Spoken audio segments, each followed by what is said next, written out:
Welcome to the live audience. I appreciate your being here. Um, yeah, I don't need to say anything else by way of introduction. Let me just make sure that everybody is coming in here. Oh, Irene's watching videos of chihuahuas riding around on a Roomba, laughing. Okay, yeah, we got the live audience. I thought she was laughing at me. No. All right, here we go. Welcome to Buddha at the Gas Pump. My name is Rick Archer. If you're not familiar with it, Buddha at the Gas Pump is an ongoing series of conversations with spiritually awakening people and about related topics. And this is our 17th season. We've done over 750 of them now.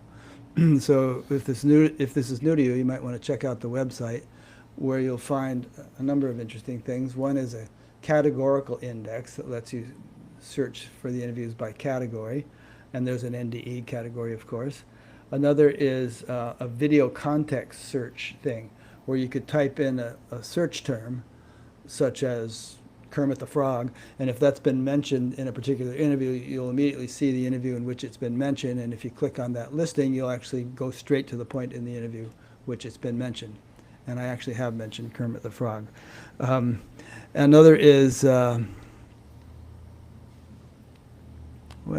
that's good enough. But there's also a BatGap bot, we call it, an AI chat bot that has been informed by nearly 500,000 documents that are relevant to the kinds of topics we cover, including 1,700 of the world's sacred texts. And there's no charge for any of this, of course, but like today's guest, Jonathan Ashford, we do accept and rely upon donations. So if you appreciate it all and feel like donating, there are PayPal buttons on every page of the website, and there's a page which explains alternatives to PayPal. So as I mentioned, my guest today is Jonathan Ashford. And a lot of you who are on this call are probably familiar with him, but many of you may not be. So I'm going to leave it up to Jonathan to decide how elaborate he would like to make his account of his near-death experience. Because for many people listening, they will have already heard it half a dozen times, and others haven't heard anything. So it's in your hands, Jonathan. Why don't you get us started by telling us what happened to you? Rick, can I interrupt? Sure. Hang on, Irene wants to interrupt. What? You're supposed to not have the split screen. That won't be in the final recording. We're just doing it that way for now, so I can make sure that I stay centered and everything. Yeah. Okay, I'm sorry. Go ahead and start from here. Yeah, I was 46 years old, C-level executive, single guy who climbed the corporate ladder rather quickly due to the fact that I just didn't have any empathy or compassion for anybody. That helped you climb the corporate ladder? Oh, by 25, I was a vice president. I just was merciless. I didn't care if you had been there 35 years or 10 minutes. If you had to go, I didn't think twice about it. Yeah, I just didn't connect with people very well. I could not understand the idea of compassion or empathy for others when placed in an environment that required the lack of those things. So I moved out to northern Idaho during the pandemic. It was just open, and where I moved from was closed. And I quickly found a couple contracts and things to work through. I think I was a chief operating officer at the time. And I kind of found my groove. I was a workout nut during the day. I'd ski, I'd snowboard, I'd mountain bike, I'd rock climb, I'd hike, snowshoe, trail run. I was very active. A couple hours in the gym a day. It was my church. Super fit, super vain. And then at night, I would go out and do debaucherous things. I would try to find the other single people. And I would do shots and drink and spit chewing tobacco and talk about all the Vegas trips with the guys. And, I was just somebody who was not spiritual. And it was interesting because where I live now, I would say it's more spiritual. there's more of an understanding of spirituality, I would say, in the Pacific Northwest than where I moved from on back east. And I was just opposed to it. I was like, what is this? Like, is this your weakness? Why you guys talk about this? Like, people would come up and I would overhear things about astrology, or I would overhear things about tarot cards. I'm like, what? I used to call it witchcraft. If I met a girl who was into these things, I'd be like, oh, witchcraft. And I'd just steer myself away from it. And I just always had this chip on my shoulder, which was, if God really exists, why are you worried about it? Like, why are you thinking about it? Like, what does it matter? You're going to die and you're going to meet it anyway. So why are you so worried about it today? And that was my inside joke. Why go into a building every Sunday? Like, what's wrong with you?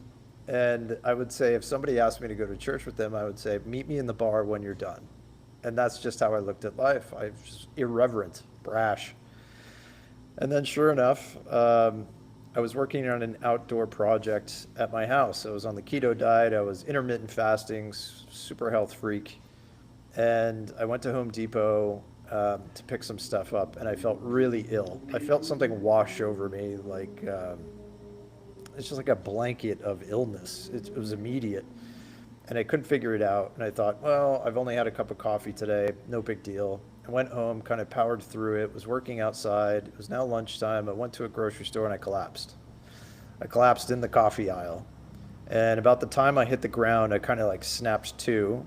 And being the person I was, I knew I never had massive health problems before. I knew something was seriously wrong. But I didn't know how serious. So I got up and I took myself to the emergency room. I walked in there. I live in a town of 8,000 or 9,000 people, and I call our medical care, it's actually the town joke. The medical care here is just keep you alive medical care, because they'll even misdiagnose a broken leg. It's that bad. So I walk in and they look at me, while you're walking, you're fine. I'm trying to describe, I can't feel my arms, I can't feel my legs, my head's woozy, and they're looking at me while you're walking and talking, so it must not be that bad. And they ran a battery of tests and nothing came back. And the ER doctor said, well, you're having an allergic reaction. And I said, it's not an allergic reaction because all I've had is a cup of coffee today. So they sent me home for the next week, and I'm working from home at the time, so I didn't have to leave the house much. For the next week, I was paranoid. I was like, something's wrong. I felt off. I felt weaker. I wasn't sleeping well. I seemed to be getting sicker. I'm like, I just do not feel well. It felt like something I'd never felt before. The following weekend, it happened again. I felt that same feeling wash over me and start to come on again. And I was like, uh-oh. And I lived at the time about 3/4 of a mile from the hospital. So I'm just jumped in the truck and went. Sure enough, same nurse, same everything. You're back again, kind of thing. And this time, a marker came back in the blood, and they said my blood was acidic. And I didn't know it at the time, but that was apparently a big marker that they missed. And they attributed my acidic blood to the ketosis that I apparently was in from the ketogenic diet. Well, it turns out that isn't completely true. It can, I guess, increase the acid profile in your blood, but what was really happening was I was let out again, and it turned out to be sepsis. So the second week And that I'm out of sepsis is a blood infection? Yeah, as far as I know, it's a bacterial or infection that seeps into everywhere in your body. Yeah. And it has three It could stages. be in your abdominal cavity and all over the place. Yep. Yeah. It can be in 3 stages. I guess I was in stage 2 at that time from collapsing. So I went home, and then the next day I fell off a cliff physically.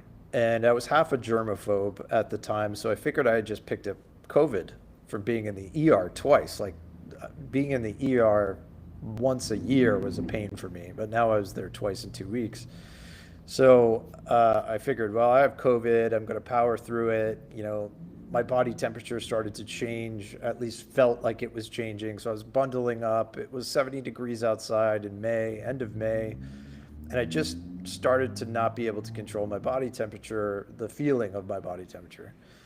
Then over the next week, my hair started falling out. My eyesight started going. I was having trouble eating. I couldn't digest anything. I was just getting weaker and weaker. I used to go outside with my dog every time I'd let him out in the backyard. I had a big fenced backyard. And I was not even interested. I just opened the door and I'd just leave it open for him to come back. And everything changed. I started sleeping more and more and more, and it was just getting awful. I would have like half my face swell. Actually, I have a picture. I don't think I'll ever release it, but it was 3 days before the event, and it just looked awful. And sure enough, about a week later, it was bad enough to where I was so cold. I had the heat on in the house. I was wearing heavy wool socks, heavy sweatpants, heavy hoodie, and I was bundled up under blankets. And I'm like, I was not a huge believer in COVID at the time, and I thought, wow, this is really kicking my rear end. And I thought, this is real. Well, what I didn't know is it wasn't COVID. And I think it was the next day, that evening around 5, I think it was like 4 or 5 at night, my entire body was yellow. I didn't even realize it. I was sitting on the couch and I had to get up and went to use the bathroom, and I looked into the mirror and I was like, whoa. And everything was yellow, just everything, like even like under your fingernails, like every part of me was yellow. I dropped my trousers and everything was yellow. And I thought to myself, well, I don't feel worse. And the weird thing was I was so worried about collapsing, because when I collapsed, I noticed my breathing changed and I was having shortness of breath. And that was my main focus. Like, I don't want to lose breath. And in this moment, being yellow, it wasn't affecting my breathing. So I just didn't really think much about it. And I went to bed, and I figured if I feel worse in the morning, I'll just call ambulance, call the emergency room, get a ride, do whatever. And sure enough, that night, I woke up at 4:30 in the morning, and I was something else, somewhere else in a way. When I opened my eyes, at that point, I was sleeping till almost noon every day. I was so sick. So to be up at 4:30 in the morning, I was like, what the hell am I doing awake? I was looking at my cell phone like, are you kidding me? So when I went to roll out of bed, I put my legs off the edge of the bed and I tried to stand up. And when I did, I fell. I fell right into the wall. My bed was only about 3 feet from the wall, and I caught myself. I was like, oh, something's wrong. And it was like, I describe it as if you have a small LCD TV screen and you take 2 hands and you just move it around with your hands. It wasn't like the spins if you've had too much to drink or if you're seasick or something. It was like reality was being moved. And I thought, well, that's strange. That's really weird. And I tried to make my way to the bathroom. It was maybe 15 feet. I had to go down a short hallway and make a right into the bathroom. And as I started to walk, my legs weren't really working too well, and I couldn't feel them. That was the weird part. It's like I couldn't really feel my legs. And as I was making my way to the bathroom, I was like, what is going on? And I looked down and I'm dragging my right leg. It's just like this lump that I'm just kind of like placing, and it's not really working, and I can't feel it. And I'm like, ugh. At that moment, I was just like, whatever, just keep going. That was my mentality in life. It was like, if it's not killing you right now, just keep going. Why are you stopping? It's like, I used to say that to people at work. Why are you stopping? There's oxygen everywhere. Keep moving. And so I make it to the bathroom door frame, and I look at the sink, and it's, I don't know, 6-7 feet away, and I'm feeling like I'm going down. And I just said to myself, just dive for it, just fall into it. So I did. I took like a couple shuffles and just kind of caught myself on the sink. And when I did, I looked down at my hands, and they were completely just empty. It's like all the fluid had leaked out of probably most of my body at that point, but I couldn't see it because my hands were the only thing sticking out of this black hoodie, this thick black hoodie. They were just completely gray, no fluid, just skin hanging. And I thought to myself, wow, what a weird hallucination. Strange. I must have like a really bad fever or something. But all week I'd been checking my temperature, and it was always 97.1. I couldn't explain it. I felt like I would have had the worst fever ever, and it was 97.1. It wasn't shifting at all. My blood pressure was all over the place. I had a blood pressure machine. It was just all over. Like within 10 minutes, it was just all over. And I found that to be a side effect of sepsis. Your fluid starts leaking into your cavity, which is like your hydraulic hoses are all leaking, which makes I you see. weak, and your blood pressure it throttles. So when I looked up into the mirror, I saw my face. And when I saw my face, I realized in that moment there was just something that clicked. My face had no fluid left in it. It was completely gray. It's like my eyeballs had sunk back into my skull. Um, it was nasty. It was, I looked like a corpse, and I only know that because I actually was asked to dress a corpse once while I was in high school by a neighbor who owned a funeral home. I was cutting the neighbor's lawn, and he said, I have a really tall guy. Can you hold him while I dress him? And Wow. I said, sure. And I went in there, and I'll never forget the look of the color of that skin in that moment. But I saw that in my face, and then something happened. Something just clicked. It's like pushing a button on a microwave. There's a click. And when I felt the click, it was this, it's like I had this knowing that I'm dying, I'm about to die. Like the body just resonates with it. It's not even in your intellect. It's like the whole body just goes into this familiar feeling in a way, but you've never felt it into that moment, but you probably felt it in other ways, in other lives.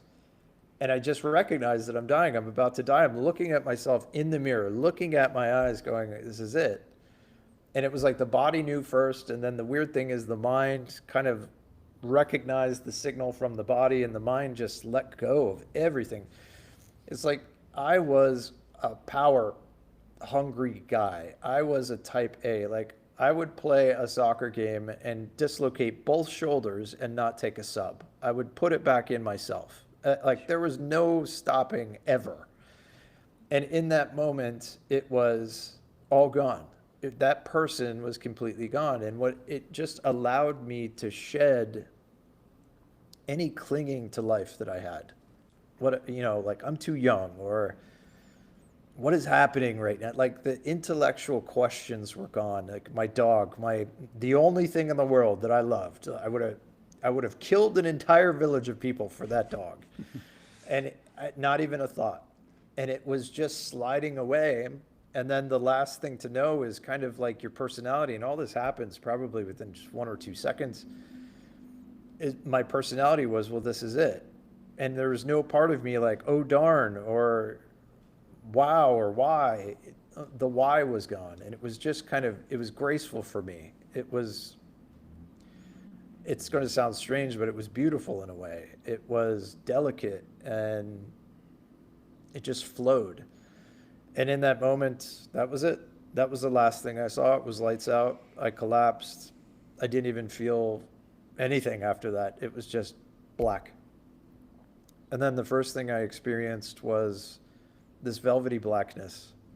I was actually using that when I returned as a reason why I didn't have a near-death experience. Because I always heard like tunnel of light or something. And I was like, no, I didn't see the tunnel of light. I saw something like a tunnel of light on the way back, but I didn't see a tunnel of light going. So it turns out when I took part in my first research study, I found out that there's like a large majority of us, it's almost half, who see darkness, who don't necessarily see a tunnel of light. So this velvety darkness that I experienced, I felt horizontal in a way, but I felt caressed, and I like to describe it as like You being felt held horizontal. What do you mean by that adjective? there was like a movement in a way. It's so strange to think about, because when I feel it, it's like you're cradled in something. I felt like I was cradled, but I also felt like I was moving in a way, but there was nothing there that would give you the understanding that you're moving anywhere, because there's no light, there's no distance, there's nothing that would say, oh, I just passed something, or something's getting closer, but I felt carried in a way. And the only thing I can describe it as, the best description I have for it, is when you're a child and you get all swaddled as a newborn and you're pressed against the chest of someone. And that kind of darkness is dark. You can't see any light. Your head's nuzzled in mom or something. You're all bundled up, but you feel cradled. you feel like you're not just floating on your own kind of thing. I didn't feel like I was floating in space or something like that. I just felt encompassed, loved, Comfortable. and comfortable. Yeah, there was secure, protected. absolutely, you got it. And I don't know how long I was in that space. Um, there's no time as I know it, no time as I felt it. And then the next thing I know, it's kind of like you wake up. I call it a long blink. You know, if you blinked your eyes long enough and you're no longer in the room, where are you now? Like you're somewhere else. And when I woke in this place, it was a landscape. It was a glowing landscape. Someone described it once as gloaming.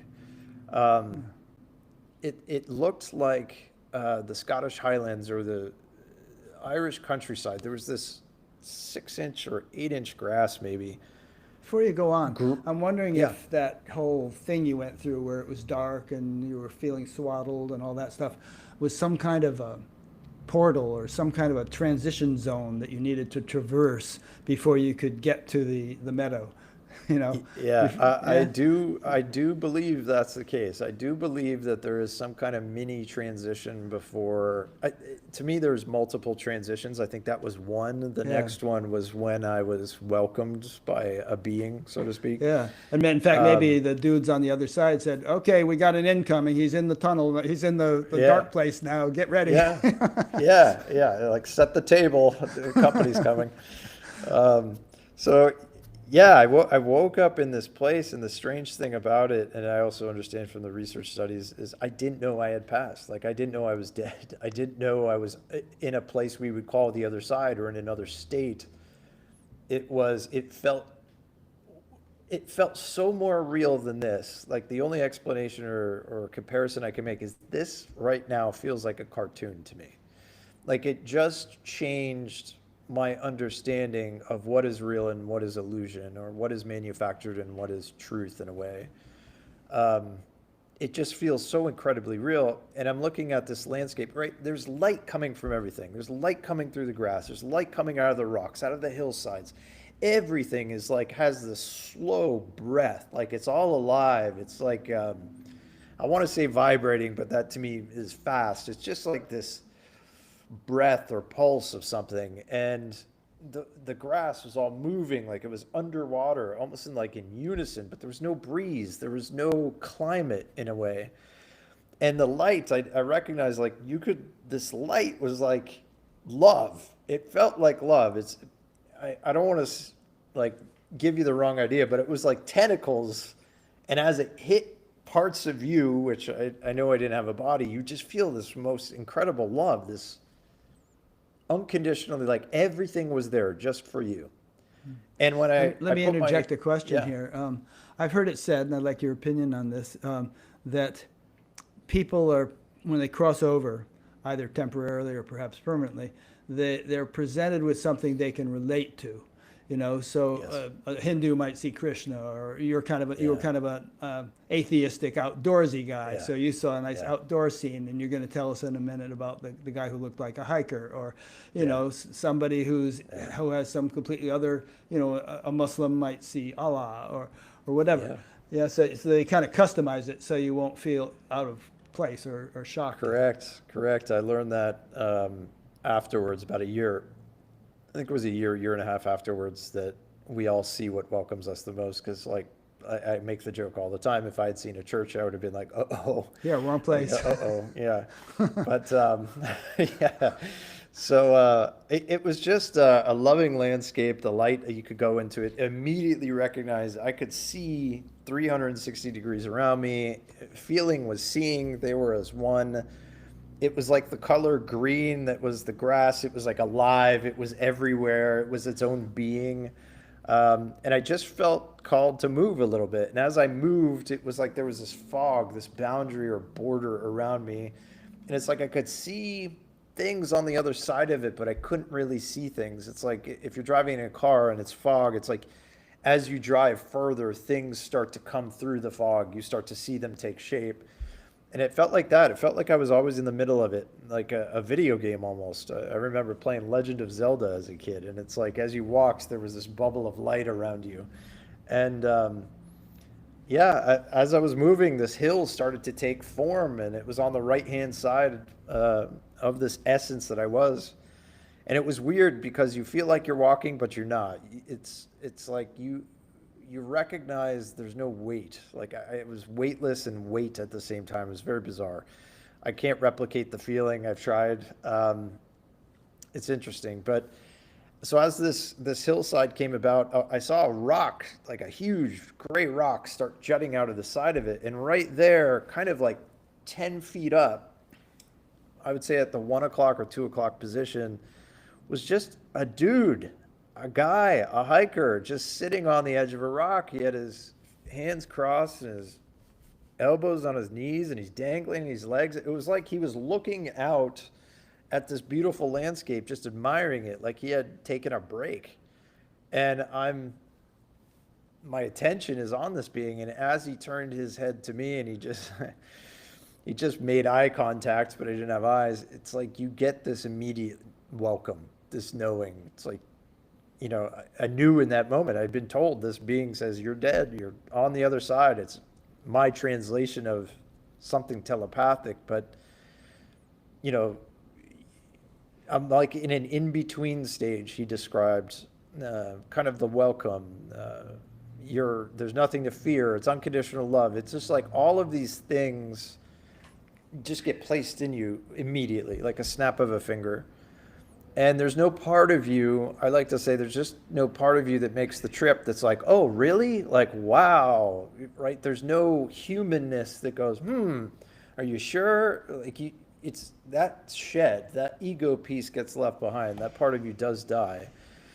So he made his way down off the rock, and then as he was moving towards me, I recognized that he is not human in a way. He started to shimmer in a way, and you could see through parts of him at times.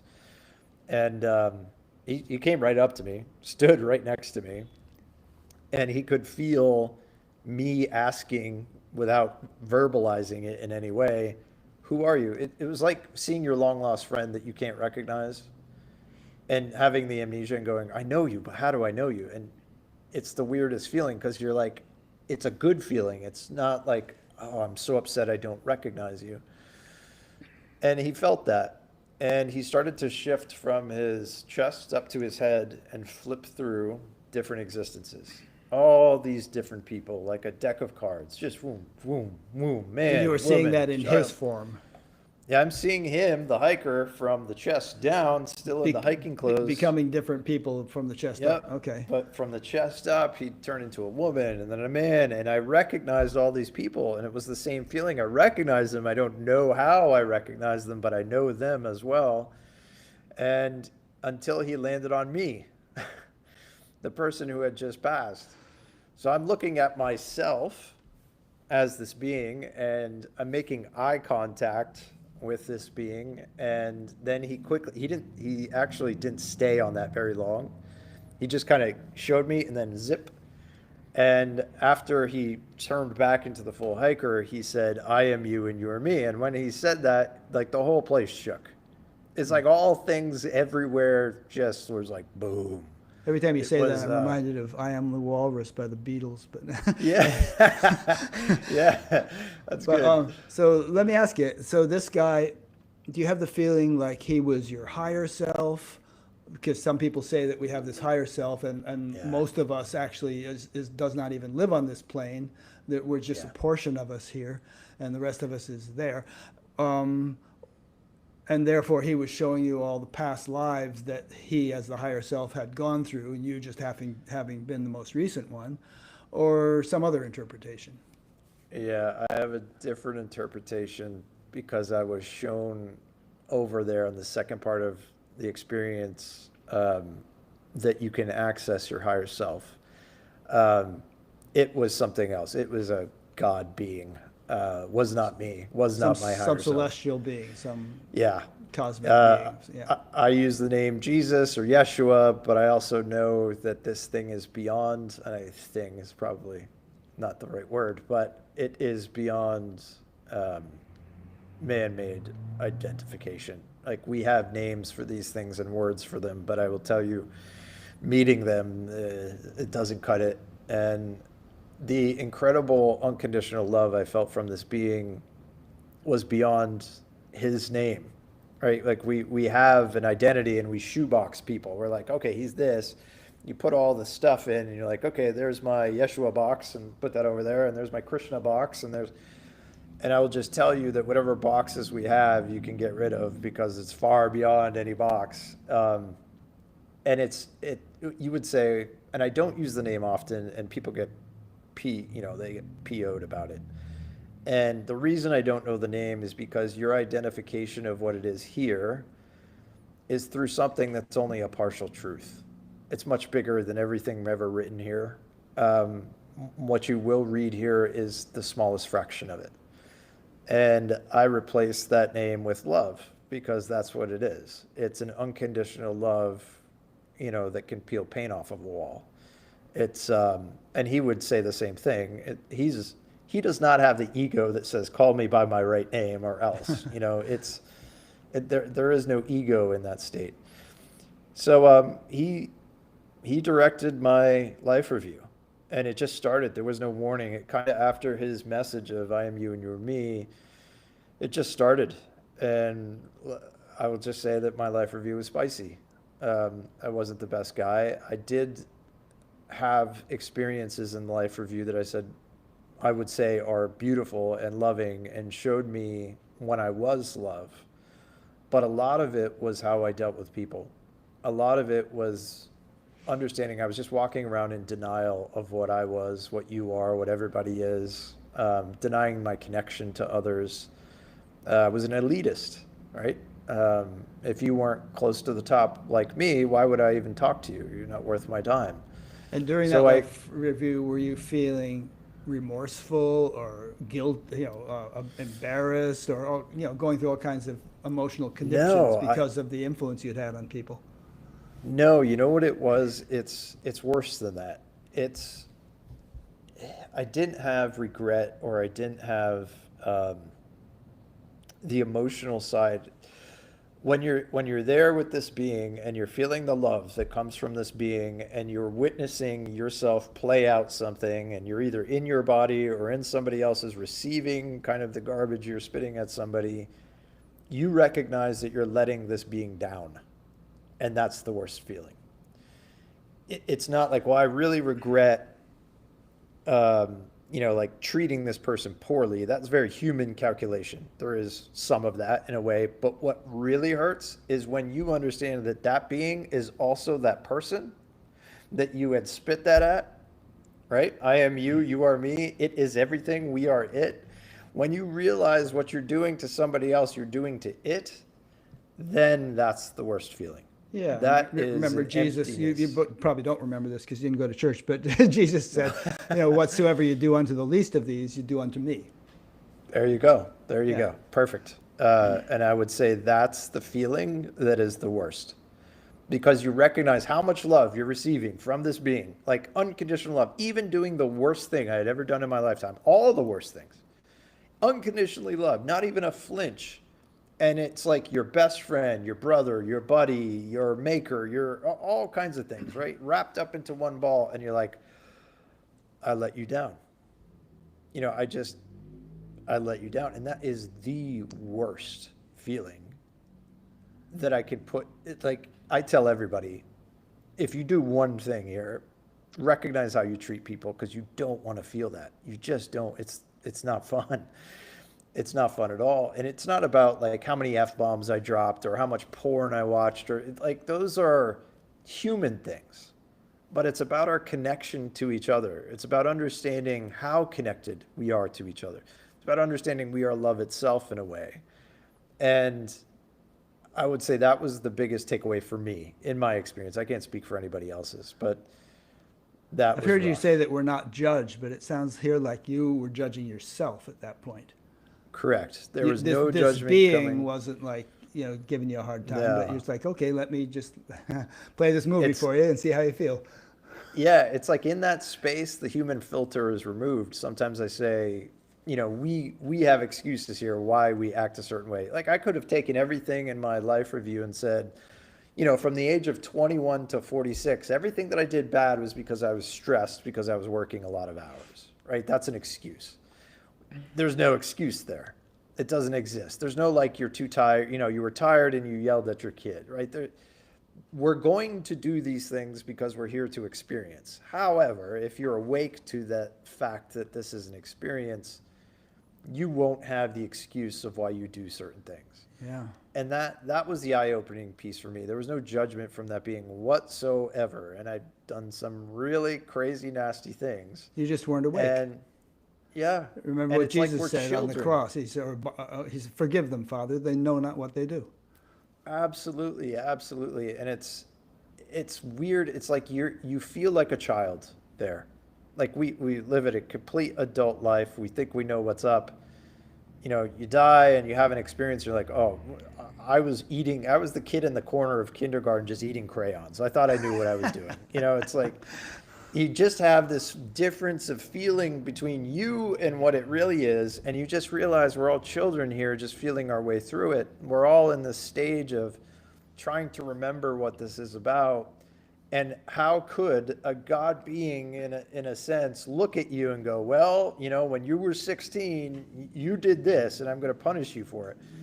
There's no punishment in a sense. So it's beautiful. It was a little rough. I mean, to feel that feeling through the experiences of others and things that I had done wasn't great.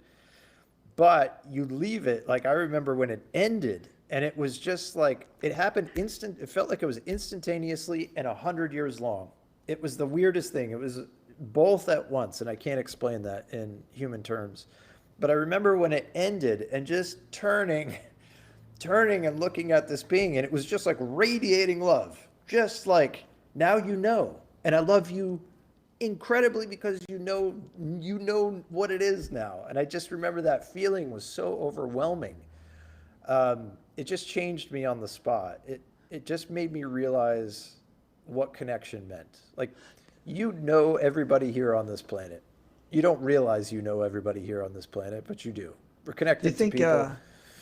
Do you think everybody encounters something like this when they cross over? Like, Adolf Hitler is, hey, welcome home, Or do you think there's some kind of variation depending upon how we've behaved? I mean, you're kind of an innocent little Boy Scout compared to somebody like that. And Yeah. And then how does it, I don't want to use the word, retribution would be the wrong word, but how do the scales get balanced if a person has lived a really horrible life and, Yeah. and obviously as a soul, they're going to continue evolving. So how does that get worked out? I mean, obviously some traditions talk about hell and all that stuff, Yeah. but what's your take? I know that there's no hell other than what we manufacture. If you believe in it, you will manufacture some version of it there. That's in the studies as well. Mm-hmm. But for someone of that cloth, there are two parts to that. The first part is how much of that was his own free will and how much of that was he supposed to do. Right. The hard part to understand is our lives are actually really planned. We don't have as much agency as we would like to believe. And everything here serves as contrast for somebody else to have the opportunity to be a loving person, right? If everybody here was perfect, no one would have the opportunity to love anybody because you'd be like, everything's perfect. We just walk around in love. But when people are hurting or people are suffering or you see injustice in the world, that is your opportunity to choose love. Oftentimes we don't, we choose action. But in this case, I would say, from what I felt in my life review, that person, let's say it was all free will. Yeah, their life review is going to be a bear. It might be eternity in that review, right? There's no time there, but there are parts of it that felt eternal, for sure. And it's like, how long was I feeling that disappointment of letting this being down? Was that a second? Was that a minute? Was that 100 years? Was that eternity itself? The feelings are so strong and you don't have anything to judge them or filter them in any way. I have no idea how long it is. But let's say he did commit all those things out of his own free will. Oh, yeah. Oh, wow. What he's going to feel? Yeah, it might be an eternity. Will he come back? Yeah, certainly. He'll have to. But if it's part of something that he was supposed to do, yeah, is he going to be judged? No, no. Yeah, that's a tough one for people to swallow. And we could spend an hour Yeah. talking about it. If Hitler was Yeah. supposed to do that, and then if all the people, Yeah. all of his victims were supposed to experience that, there's a whole Yeah. metaphysical can of worms that would have to be sorted It's an through to come eternal- to terms with it. So, Eternal. in the interest of time, we'll probably have to keep going. Okay. So after the life review, I just felt the connection to all things. It just changed me. I realized, I always felt alone. I always felt singled out. I felt like a lone wolf kind of guy. And I had the group of wolves that I hung out with, other animals like myself. And I just then realized we're so much more connected than you could possibly imagine, deeper than any familial tie. And then I was given a choice in that moment, that second, that being still on my right side, telepathically said, I'm going to offer you the decision. I'm translating it. But you could stay here with me, or you can go back and help others. And the weirdest thing is I know that it has a sense of humor because there was no way in that moment I would have chose to stay there. Like no matter how much love that you feel there, you also feel unconditional love when I was shown the good times. I was shown that the same unconditional love exists in us now, and we can have that same love that I felt on the other side here. So there were these moments where I recognized, well, it's not just here, it's also back here in this state. And I thought to myself, of course I'll go back. Why wouldn't? There was this immediate understanding that life, it was shown to me as these sparks. As soon as one would get hot and red, it would dissipate. And life here is instant. Like we feel it as 100 years, but it's instant. On that side, to make a decision, like would you make a decision to snap your fingers on the other side if it helped, 1,000 people? Of course you would. Like why wouldn't you? And when I made that decision, everything changed. When I telepathically agreed to come back to help, it was like, of course I would. It was just a strange feeling, like, how could you ask me to stay when you now know that I know my connection to all others? And when I did, everything changed. As you said earlier, we're all welcomed by something. I realized the whole landscape was just created, manufactured just for me to experience, just for a warm hug. It was like this embrace. And it just disappeared. Everything disappeared. The being kind of changed out of the hiking clothes.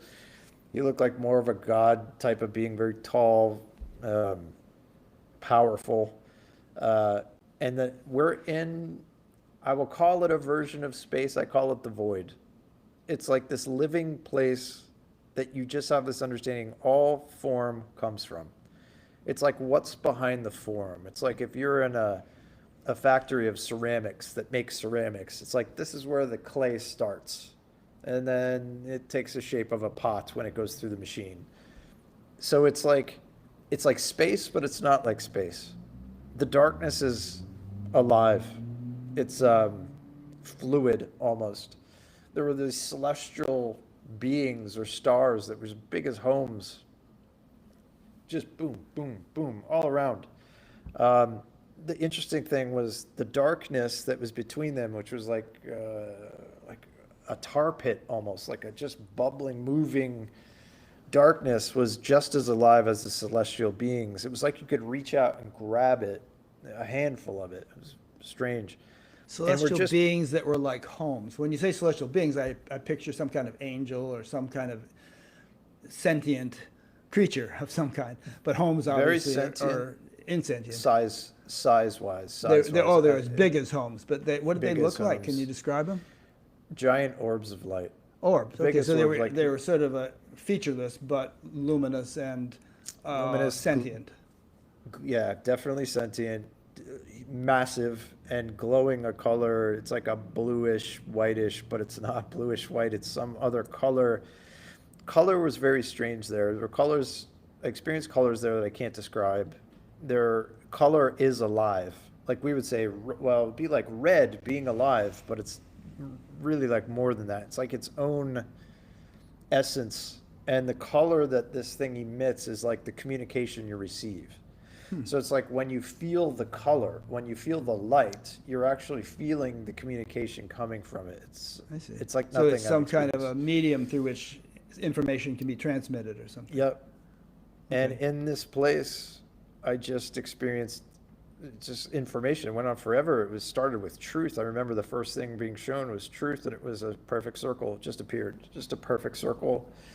And it was a description of how we live in partial truth. And it was showing me full truth, which means every possibility all at once exists on that circle at all times, all versions of you, which means it's infinite.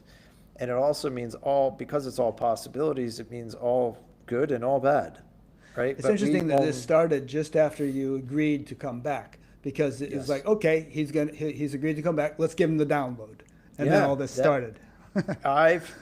It's very strange to me because when I play it back in my head, like chronologically, it's kind of like, it's very strange. The other thing that I found very strange was they could have snapped their fingers and I could have just had it. But Yeah, instead, but there maybe were it some takes a things- while to kind of download, just like you Maybe. download a file off the internet or something. If it's 10 Yeah, that's megabytes, it possible. might take a little while. I know there were things when I started giving talks, there were connections that I made realizing that the way it was shown to me on the other side was the way I could present it to others. I used to use a whiteboard and I used to draw the shapes and I used to draw the things that I experienced. And I found myself creating the same things from there and realizing, okay, that's why you showed it to me that way, so I can show it this way to others. Yeah, interesting. And it was just props. The props would appear like voids and screens and things that look like openings to infinity, and golden letters and things would shoot. And it was all about perception and time and love. And it just went on forever.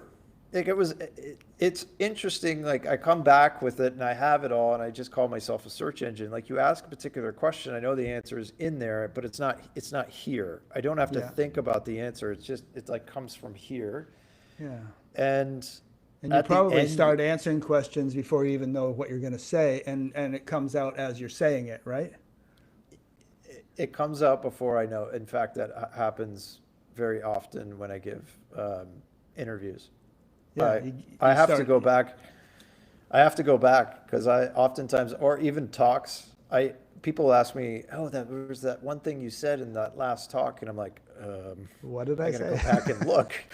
I started recording them just because of that, and they were like, "They're not my words." Interesting. So it stopped when in this void there was this one celestial light or sun that was different from all the other beings. And it was like they dropped back in a way, and this light just grew and grew and grew and grew, and it was just getting bigger. It was swallowing everything.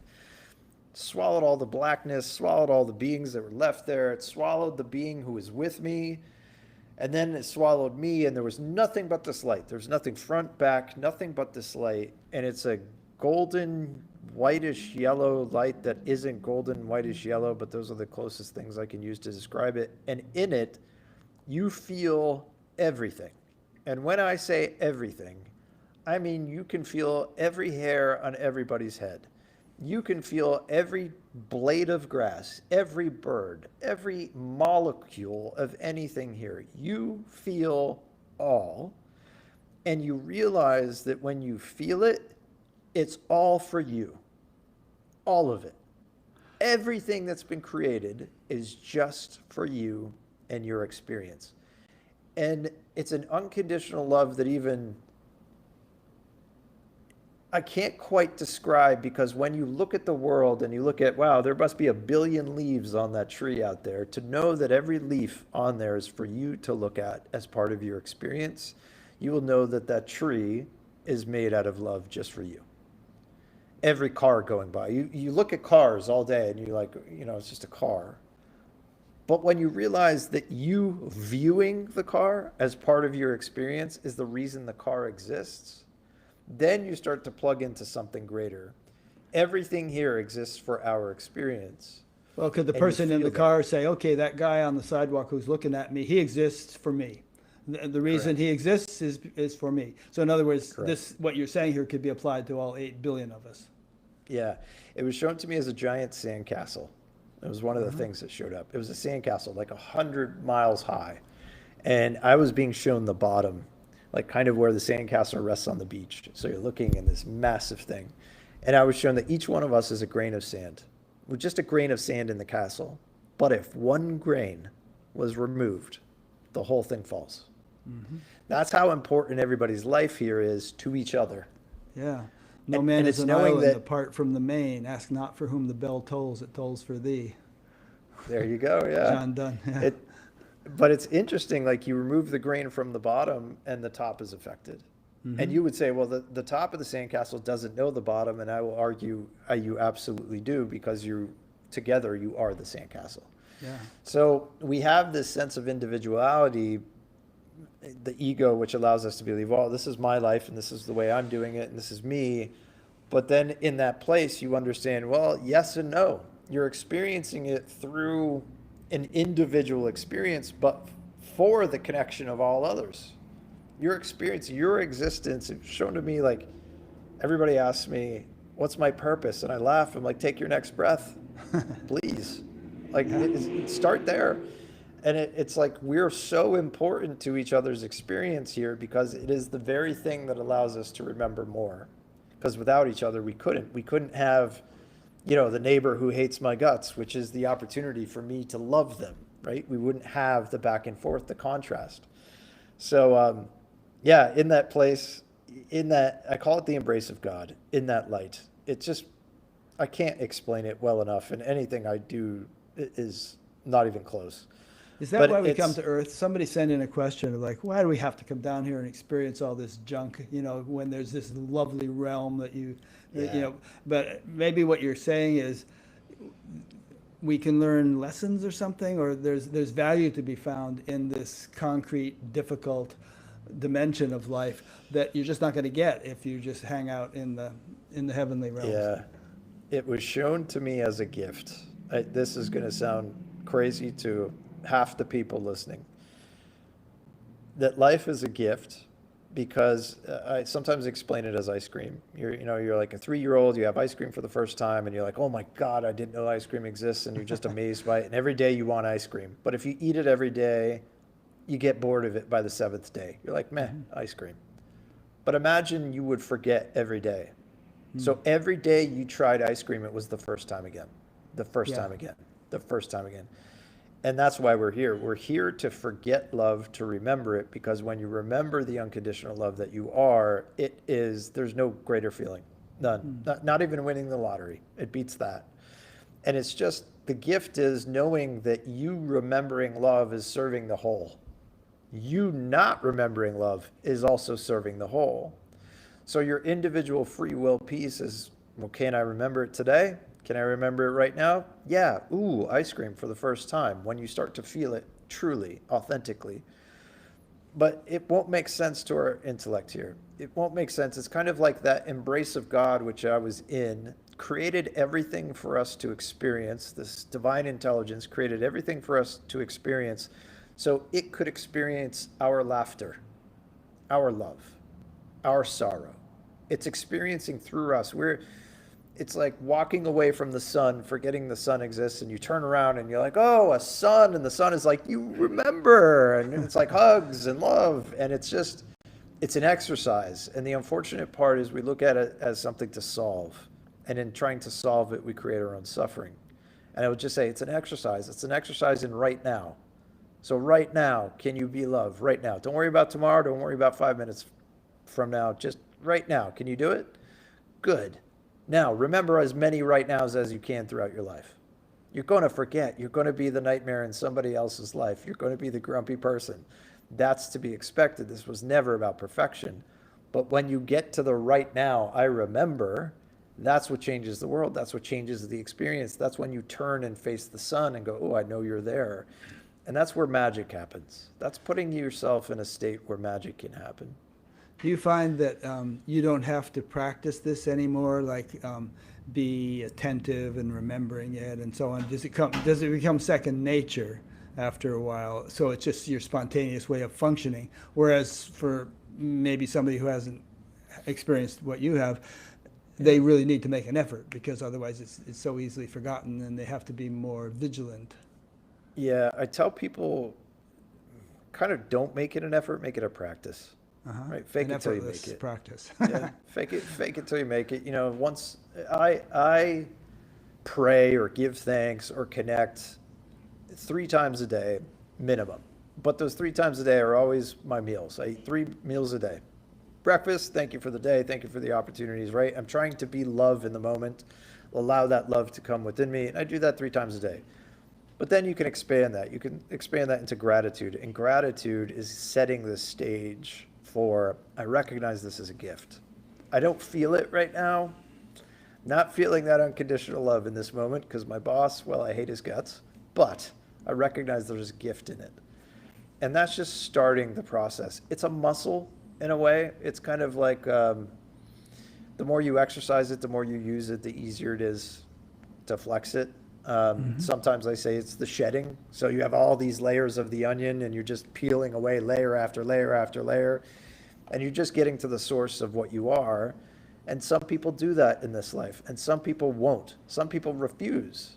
And love them anyway because they're serving to help you do it.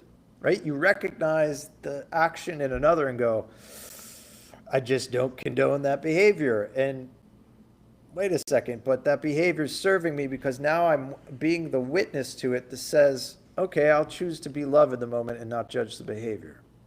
Yeah. So we're all serving each other, breathing, serving each other, handing out sandwiches on the church steps, serving each other all the time. And in that space, you feel that, you recognize that.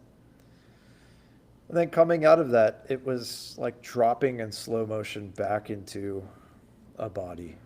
A question just came in that's Yeah. directly relevant to what you were saying from a guy named Martin Klein. If the only decision we can make is whether we choose to be awake or asleep, how do we actually do that? Do we make the decision once and ask the thing in the room with us, please, I choose to be awake? Or is it more like thousands of little micro decisions in daily life where we try remembering to choose to act or react from a space of love rather than from a space of fear? I think it's a little bit individual, but I'll tell you how it was shown to me in my life review. It was shown to me that it's a state. So you're not, we use the words like decision. You're trying to make a decision, and that's true. But think of it more as a state. I'm trying to put myself in a state where I'm aware. And if I'm aware, I tend to see if I am loving or I am not, rather than blindly walking through life. It was kind of like, I'll use it. I wasn't a good guy. I hung out with people that weren't great people, and I would say, hey guys, let's go to the bar. First one to pick up a married lady wins. Oh, and brother. It's kind of like, yeah, and it's kind of like, that's who I was. And it's kind of like you would look at that and say, well, obviously don't do that, dude. Like, go to a movie. And I was shown if I had gone to the movie, it wouldn't have changed a thing. It would have changed nothing because I would just be the same being in the movie wishing I was at the bar. And it's about state. Like we think, well, it's this decision or this decision. And like, well, kind of, but it's more about the state that you're in. If I had woken up and said, well, obviously I should go to a movie because I want to be a good person or I recognize that I am love, then you've changed state. So it's a reflection. It's like you're dropping rocks in a pond and those ripples go out. So you drop the rock in the pond that says I'm a loving being. Your next 10 decisions look like love, right? You drop the pond that says I'm not. The next 10 decisions do not look like love. And we try to go forks in the road every decision. I would say you're going to burn up trying to do that. Think about your state. What state are you in? Less about the decision, more about the state. Okay, good. And then presumably as the state becomes more elevated, then the decisions spontaneously flow from that state and are loving or, more appropriate. And it's multidimensional. Not only Yeah. that, but your existence just seems to randomly turn onto a different set of tracks. It kind of picks you up and says, oh, you're on these loving tracks. So you won't even get put in the situations as often where you need to go, oh, I need to be love in this moment. It's like there's a reward system in place that it directly coincides with the state that you're in. Yeah. So if you're authentically in the state, it goes, okay, I'm not going to challenge you. You don't need it. I would prefer you to just be love so that others can recognize it in themselves. Yeah. So it's not like, well, you're a loving being. Let me give you a bunch of stuff to really mess with you to see if you are. It's not, it doesn't work that way. But it's more loving than that. Cool. Okay, so So you were about to turn to the emergence from this after death, from near death yeah, experience. Yeah. it just felt like I dropped back into my body like a raindrop. It was, in fact, when I say it that way and I get a vision of this slow motion, just raindrop falling, and it felt horizontal at a point, kind of like going in, and that's when I had like the tunnel of light. It was on the way out, way back into the body. It was like that light was pulling back from me. Was I moving? Was I actually falling, or was it just pulling away? I don't know. But it felt like I was slowly, like a feather, if it just floated down. Not that it was swinging, but it just gently, slow motion, just placed back in the body, which was very, very strange. It was like there was it's almost like you could say there's a point or a platform or a level or something that you come through. And when you get on it, get through it, it's like you feel material again. You feel the heavy, like you feel oxygen. It would be like coming from space into oxygen, right? There's a point where it's just there. And I felt that before I had re-entered the body. It was kind of like I was back in reality or this illusion or this matrix. And it was the weirdest feeling. It was like being in the center of my chest. It was like I was standing inside my body in the middle of my chest in darkness, knowing that I was in a body but couldn't feel any of the body, which was very strange. And it wasn't until recently, like maybe in the last year, I was talking to someone who's a big Rudolf Steiner reader, and he said, oh, he describes it in the same way. And I don't know much about Rudolf Steiner. And I expanded. I felt like I was expanding into the torso. I felt like I was just slowly growing, kind of like that light grew that embraced me. Like a slow 1,000, 1,000, 3, just very delicately expanding. And that's when I felt things that I don't think anybody should feel. I felt like the heart struggled to take a first beat, and it was like a half beat first. It was the strangest feeling in the world. Don't recommend it at all. I felt the first beat. I felt it like cramp, like it was cramped, and it didn't want to beat. It like struggled. I recognized that I could feel my lungs on my back. When I woke up, I didn't even know I was on my back, but I was looking at the ceiling. I felt my lungs inflate slowly without ever taking my first breath. I felt fluid start on my left side after my heart started beating. I felt fluid move down my left arm first. And it had a weird, like, texture to it almost, like a sound too. It was very strange. And then about that time, I took my first breath. All this time I was expanding into the body. It wasn't until I took my first breath. It was like sand filling a shoebox. It's just slowly filling the shoebox. And I'm expanding into this body. And when I expanded up to the head, I took my first breath, and it was a gasp. Huge gasp, like somebody drowning. Yeah, I don't recommend that either. It was excruciating in a way. And I just laid there. I was just trying to catch my breath. I was just trying to breathe. It was just sucking in wind like a Hoover vacuum. And I looked up at the ceiling. I opened my eyes. I'm looking at the ceiling, and then the confusion started. Like, what happened? And then I went to reach for my phone, and I kind of looked to my right, and it had fallen out of the hoodie pocket. It was laying face down on the bathroom floor, and I picked it up, and I was so weak. Even picking up the phone was a struggle. And I just kind of looked at it, clicked the button, and it said 4:30 or 7:30. 7:30. Yeah. 7:30 in the morning. Light was now coming through the bathroom window, and it was like, what happened? Like, I felt different. I felt empty in a weird way. I felt the mind was empty in a weird way. And I'm just trying to figure out what's going on. And then I tried to get off the floor, and I couldn't move. Like, my left leg was kind of under my right leg. It was like I twisted and just kind of fell. And I tried to move my left leg out from under my right leg and it wouldn't move. And I just kind of sat up a little bit and I'm reaching for the sink. And when I reached for the sink and I grabbed it, the thermometer slid off, this digital thermometer. And I know nothing is random. Nothing here is random. I was shown that, not even the piece of dust that's flying by your face right now. Nothing. So I stuck it in my mouth and it came back 94.0. And I know that's emergency hypothermia because I grew up as a hunter. I'm like, you're in deep, deep trouble if you see that. And I looked at it and I said, that was my response. And I put it down on the floor and I laid there for a minute. Nothing. It was like no thought. It was very strange, very empty. Caught my breath, then sat up again, tried to get off the floor, and this time used the sink. It helped me more to get up. I stood up, and when I stood up, there's the mirror right there. And I'm looking into the mirror, and I'm looking at the same spot that 3 hours earlier I had gone out. And I'm looking in the same eyes, and the eyes are forward.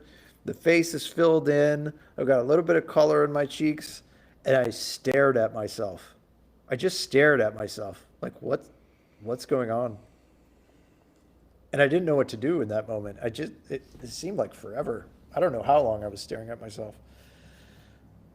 But I turned to walk out of the bathroom, and I noticed, well, my leg was working again. My right leg, I was no longer dragging it, and I could feel my legs, I could feel my arms, and I'm like, I still felt awful, but I could move. And then I walked into the bedroom to see what my dog was doing. I figured he would have got off the bed if I was laying there on the floor for 3 hours. He never got off the bed, the lazy lump. And I walked in there and he just turned. He was facing the wall, the other wall. And when he heard me walk into the bedroom, he looked over his body at me and he gave me the most eerie look, like he didn't recognize me. I'll never forget that look. He's passed now, he's gone, but I will never forget that look. He was my baby, that dog. And he always looked at me with nothing but eyes of love. And in that moment, it was almost like there was a touch of fear in him. It was like he didn't really recognize me and he saw through me. It looked like he was looking through me. And I looked at him and I said, what's your problem? And then I turned around and I walked out to the kitchen and I'm just slowly trudging along just to make his breakfast. And the weirdest thing, which I know is part of the experience, is for 2 weeks I was sleeping with my phone pre-dialed on 911 with my front door unlocked in case I collapsed again. I was like monitoring my breath, monitoring my body temperature, taking my blood pressure every half hour on the hour for 2 weeks. And I'm walking around going, no desire to call anybody. Like it never even crossed my mind. Like, oh, maybe you should seek medical help. Like nothing, zero. And I went into the kitchen and made his breakfast and called him out and he ate. And then I sat down on the couch for like 3 hours. And I just sat there, no TV on, no music, nothing. And it was like I was not here. It was like I still had one leg. I started replaying this experience. I had one leg there and I had one leg here. And I could feel everything. I could feel like the couch was hugging me, like it was alive. I could feel the walls felt alive. The sun coming through the windows felt alive. So at this point, did you actually start remembering everything you had just been through with the whole near-death experience? It's not like it took you weeks before it came to you. You No. realized, holy mackerel, I just went through this whole thing when there was this being and there was a field that looked like Ireland. That was all coming to you now. The strange thing is I didn't know what it was because I didn't know what a near-death experience was. Right. You just I was realized you'd had I this was far-out like, experience. what the hell just happened?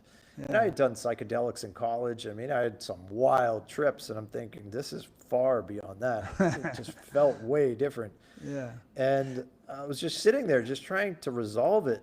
Just trying, what do I do with this? What do I make of it? And I had this overwhelming feeling of love I could not place. It was just so foreign to me, to who I was 3 hours earlier. And I'm just like, oozing love, like out of my chest. I'm thinking about the neighbors. I love them. I'm thinking about the neighbors 2 doors down that I hate. I love them. I'm thinking about how much I love my dog. I'm just like tearing up in love, sitting in this place. And it's like, I lived like that for the next 3 days. I literally just did nothing but sit in a quiet house with nothing on, just experiencing the experience like I was still there.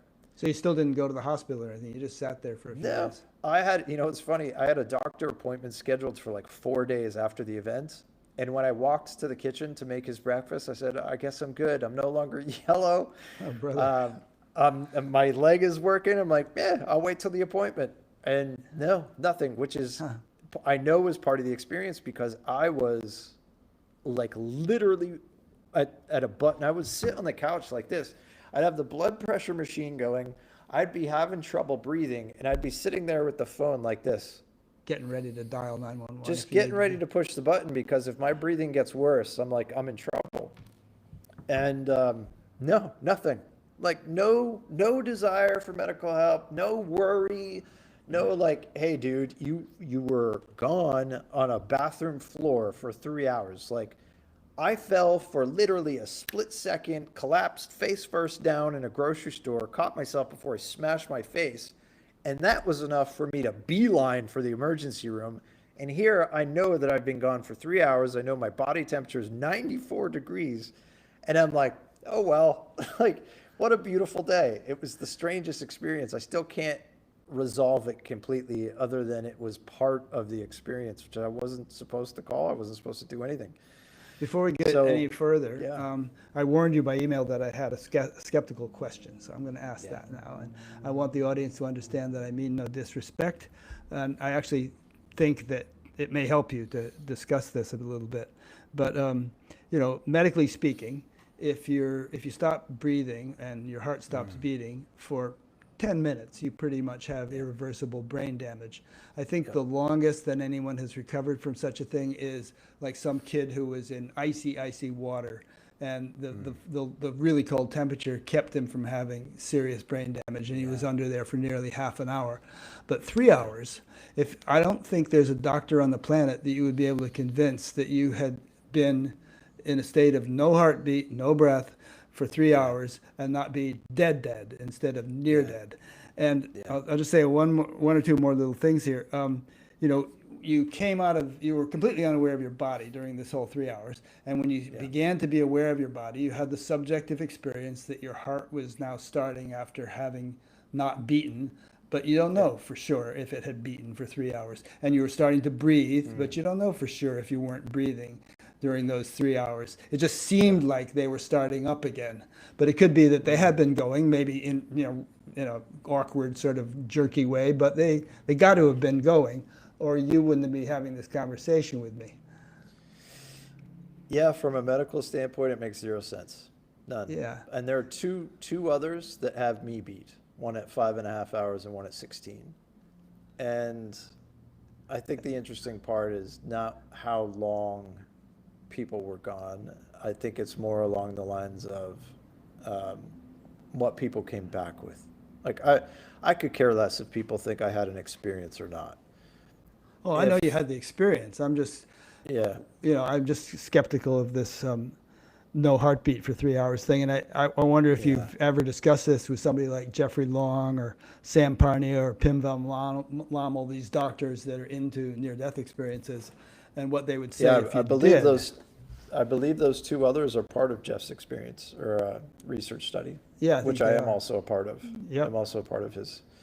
But the interesting thing is when science is starting to catch up, just now, recently in the past year, they've come out with what they call the third state, right? Science has always known two states, life and death. You're either alive or you're dead. And there's a third state that they've come out with recently, which they're saying they've discovered is a state between life and death, where something is clinically dead, but also still has life function. So they're recognizing now that there are more states than medical science books currently have in them. The other thing that's I find really interesting now that science is starting to catch up is when they break it down beyond quantum level, they find that everything is light, that nothing is actually material. Everything here is light, probably that same light that I experienced on the other side. So if we're not even physical, if we're not even material itself and we're just light, what's time? Right? So it's like on the other side, it did not feel time. I did not experience time. I didn't even experience distance. But everything we have here is, well, according to time. Well, what's time? Right? So, yeah, I understand. According to any medical literature that you will read, absolutely makes no sense. And I will argue that I have all the brain damage. Because when I tell you what happened after this, you will say, yeah, you definitely are brain dead. But No, I yeah, don't it think doesn't you're make brain dead. sense. I mean, you wouldn't be able to Yeah. talk. Obviously, you'd be No. dead. Yeah, it doesn't make any sense whatsoever. And you know Yeah. what? There are many things about it that don't make any sense to me. One is, it's like, why do I remember all the information? The average time for, according to the studies, I've done 4 research studies now. According to all of them, the average time for a near-death experiencer to remember the experience is 7 to 10 years. Mine was hours, right? All of them. I don't know. I've interviewed, Anita Moorjani and Eben Alexander and people like that. I don't think it took them that long to remember it all. They pretty much Yeah, it's realized. the average. Yeah. I'm not Maybe saying the there aren't- average. Okay. Yeah, I'm not saying that there aren't many out there, but the average is 7 to 10 years. And then to remember all of it, which is also not normal. Right. But no, none of it makes sense.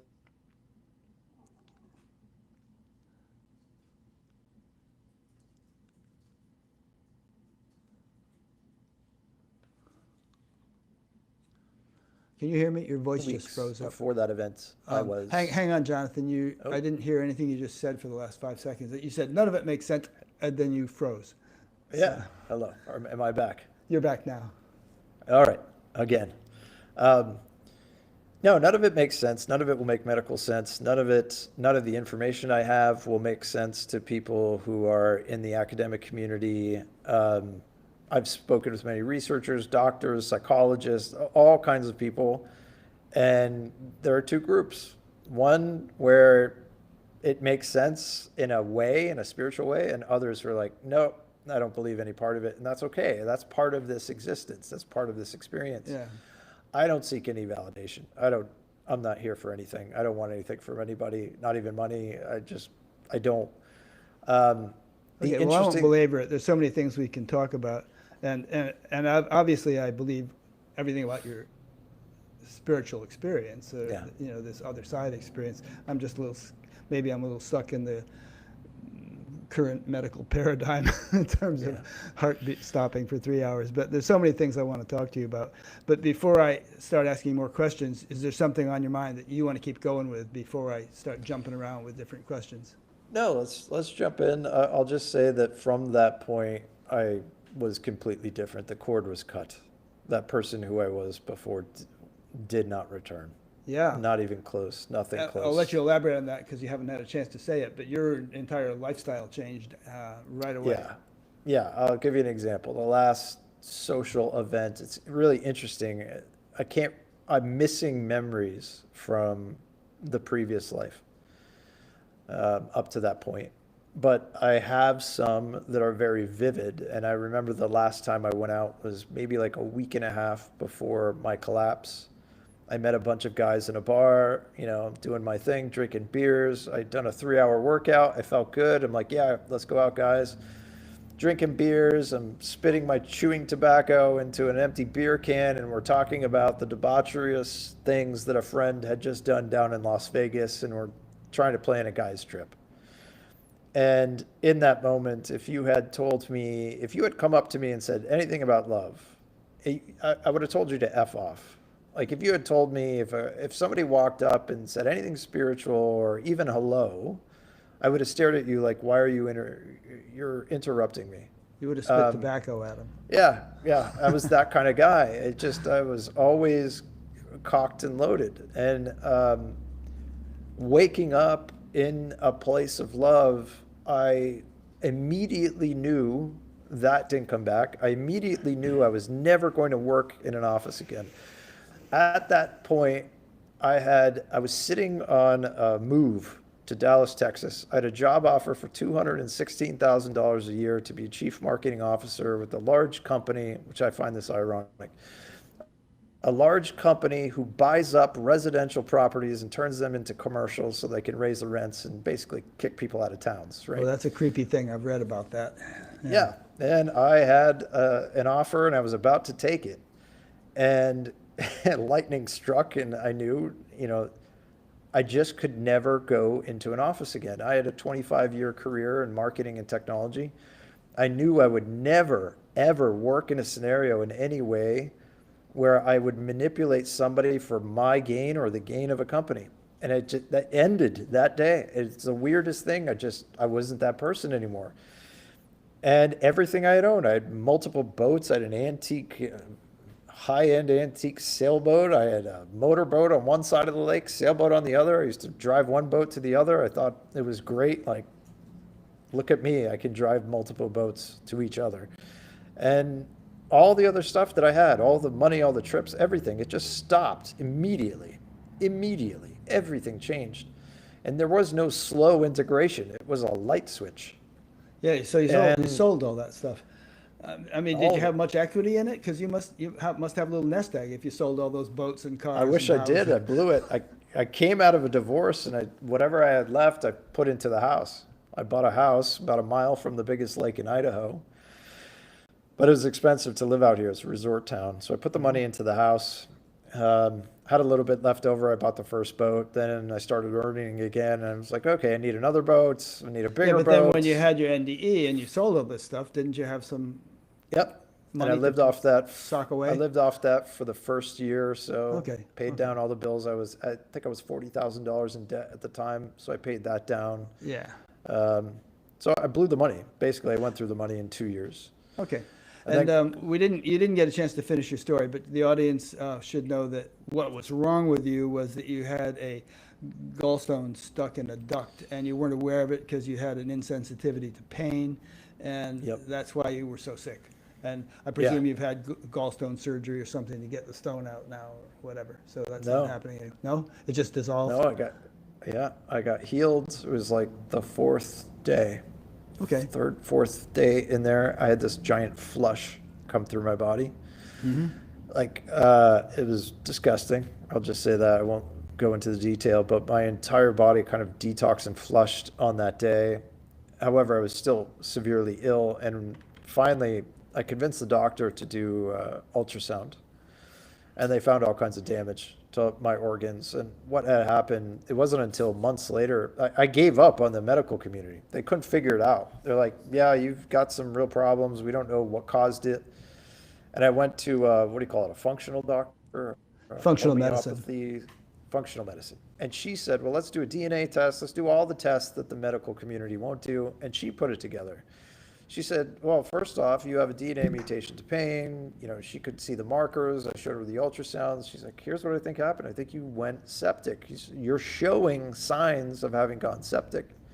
And she said, well, you're really lucky to be alive. And I just laughed. I was just like giggling to myself because I was not sharing this with anybody. Nobody was going to know about this. And the funny thing is, I was sitting in this place going, I know on the other side I had agreed to come and help people, but I don't know how, and I don't know what that means. So I was just sitting. I was like, I'm not telling anybody. I'm like, just tell me how to get better. And so it took me 6 months before I could eat food. Normally, I was on a liquid diet for 6 months, and then it was like a little piece of meat.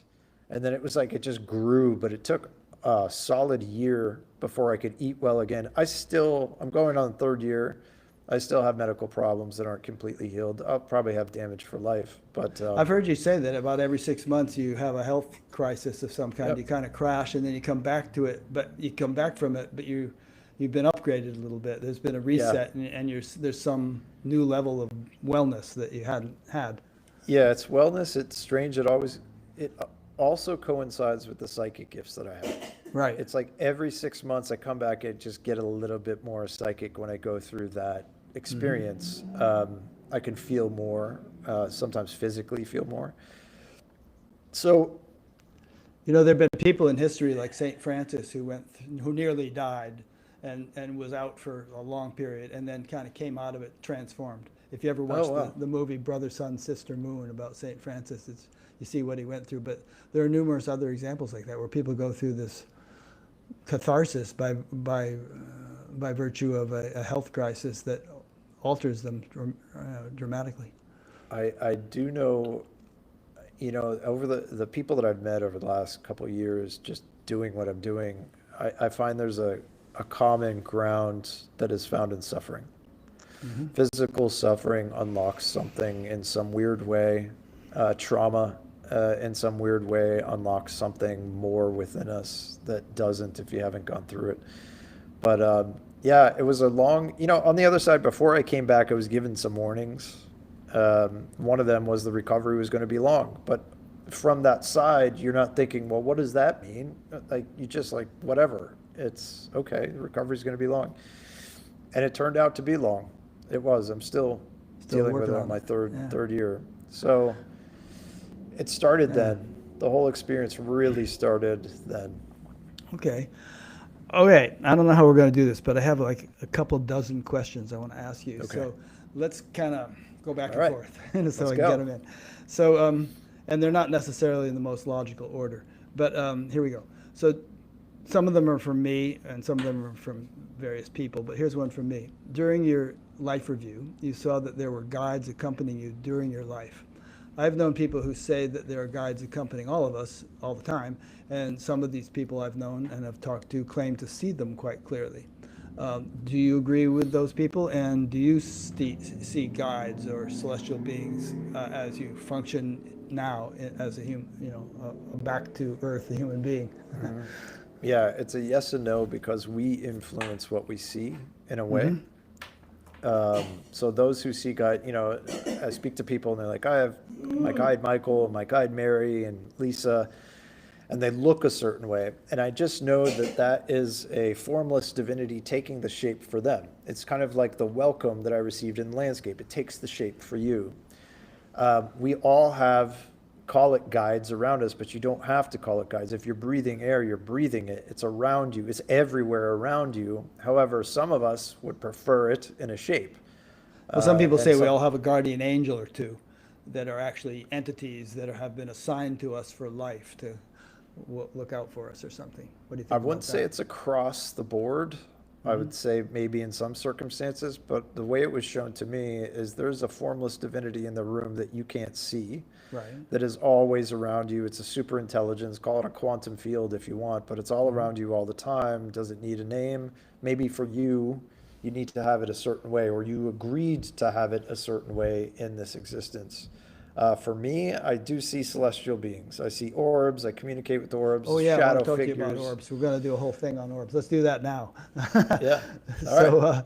so, um, what are they? What are these orbs you see? I've heard you describe them in interviews, but tell the audience. I think it's a manifestation of that formless divinity. Some might call it consciousness. It's not a thing. It's An orb uh, means like a circle. So if you look up and you see one, are you seeing a luminous circle? yeah, it's like those celestial beings that I saw in the experience, smaller versions. So you're seeing an orb of light in the sky at night. I see them in the day too, but most people will see them at night, recognize them. The interesting thing is I came back seeing them almost immediately. It was within the first week, and when I first saw them, I recognized them from the other side. There was a feeling that it emits psychically, I guess, for me, that I recognized, oh, hey, it's like I know you from being there. So I think it's more of a consciousness manifesting in a way that allows you to look at something and say, oh, there it is, which is a version of it you can point at versus the understanding that everything, your kitchen table is also an orb, right? Like everything here is an orb. Your shirt is an orb, Meaning it but it's has a subtler dimension to it, yeah, right? but it's a lot easier to point at the thing in the sky where you're like, what is that? Yeah. Right? So it manifests in different ways. I've seen those orbs show up as many different things, not just balls of light. I've seen them turn into shadow figures and turn into birds, turn into rainbow color, disappear, turn into clouds of white smoke, hundreds of different things. which is why I don't call them, yes, I'll refer to them as orbs, but I think it's more of a consciousness thing. It's much So do you bigger. think they're like subtler, they exist primarily in a subtler dimension, and we're kind of seeing them indistinctly as an orb, but if we could see them more clearly, we might see more detail and more specificity? I think it's that super intelligence, so it allows you to see it, right? Okay. It's not floating around just for fun. Must be some there. reason for it, or some evolutionary Correct. purpose. It's for you to see it. Right. I do know, like when I show them to people, I will take somebody out who's never seen one before. I know when they're coming. They will tell me if I should take this person out. I take them out, and then they see the orbs, and it's like seeing something for the first time, and then they find that they can see them now on their own. Okay. So it's a recognition that it's there. Now that I can see it, I know, oh wait, it's probably always been there. Yeah. So I had a thing like yeah. that one time. This was like 1973, probably before you were born. And I was giving a meditation lecture, and there was a snowstorm, so only two people showed up. And one was sitting on one side, and one was sitting on the other side. So as I was talking, I was looking at this person and looking at this person, going back and forth. And all of a sudden, I felt like another person had entered the room, and I looked to the center, and there was an orb, like right there, kind of, and it felt like a conscious being that it was conscious of me, I was conscious of it, it knew Yeah. I was conscious of it, and it was like, hello, and then I just Yeah. kind of went on with my lecture. Yeah, that's how it is. It'll show up in rooms with me. Sometimes it gives me a message. Sometimes it just wants me to see it. I oftentimes say the experience is the message, right? We always like, well, I saw it. What's the message? And I'm like, no, the experience was the message. It's Okay. showing you that there's more. Yeah. It's showing you that there's a lot more here than you understand. It's kind of, can you open up to that? Do you think it's worth people's while to try to see them? Or I have another friend who used to see angels, and we were in an elevator in the San Francisco airport, and he had just told me about this, and I said, "Hey, are there any in the elevator here?" And he was like smiled, and we got out of the elevator, and he said, "They just said to me, don't tell people about us. If they're meant to see us, they'll see us." And Yeah. then he said, "By the way, there were 3." That's great. I don't tell people to go looking for them. I know that they show up when you were ready. Mm-hmm. It's more about a state again. Are you in the state to be able to see them? Because the part of you that really wants to go see them is not in the state to receive them. Right. So Yeah, like it's you about- said, so if they're meant to see us, they'll see us. That's right. Okay. Next question. You say that there's a split happening in the world today between spiritual and non-spiritual people. How do you see the change in society unfolding in the coming years?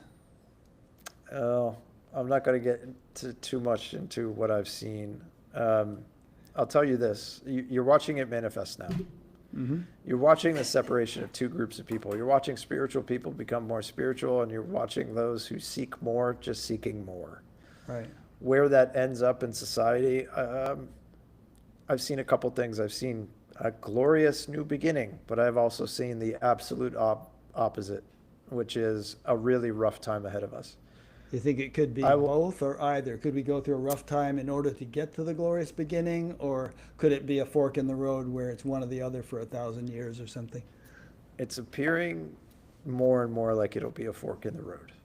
Okay. Now, certain fundamentalist Christian groups say, okay, we're going to heaven, everybody else is going to stay on earth and get tortured for a long time, which is a rather simplistic way of interpreting what we're saying here. But what would your take on it be? I would say there's a possible version of that, right? Like let's take today. If you're today worried about everything in the world, you're causing your own hell, right? Mm-hmm. But if you're sitting in the space of love right now, realizing that that's found within and is not found within external circumstances, then you're almost freeing yourself of it. I don't see, people want to think of it backwards. They'll think external to internal, and I will say it's internal to external.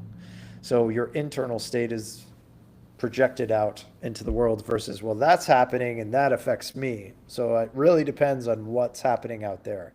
And I will say flip that quickly, flip it, get to the point where you can walk into any room in your house and just feel love. Yeah. Just feel love, just for the sake of feeling it. Would you say that the overall condition of the world is an expression or a manifestation of the internal state of all 8 billion of us taken collectively? I was shown that it is based on that state that I talked about on free will. So if everybody wakes up to the love that they are right now, the world changes. We could say instantly, but I was also shown that if everybody did wake up, the whole exercise stops. It's over.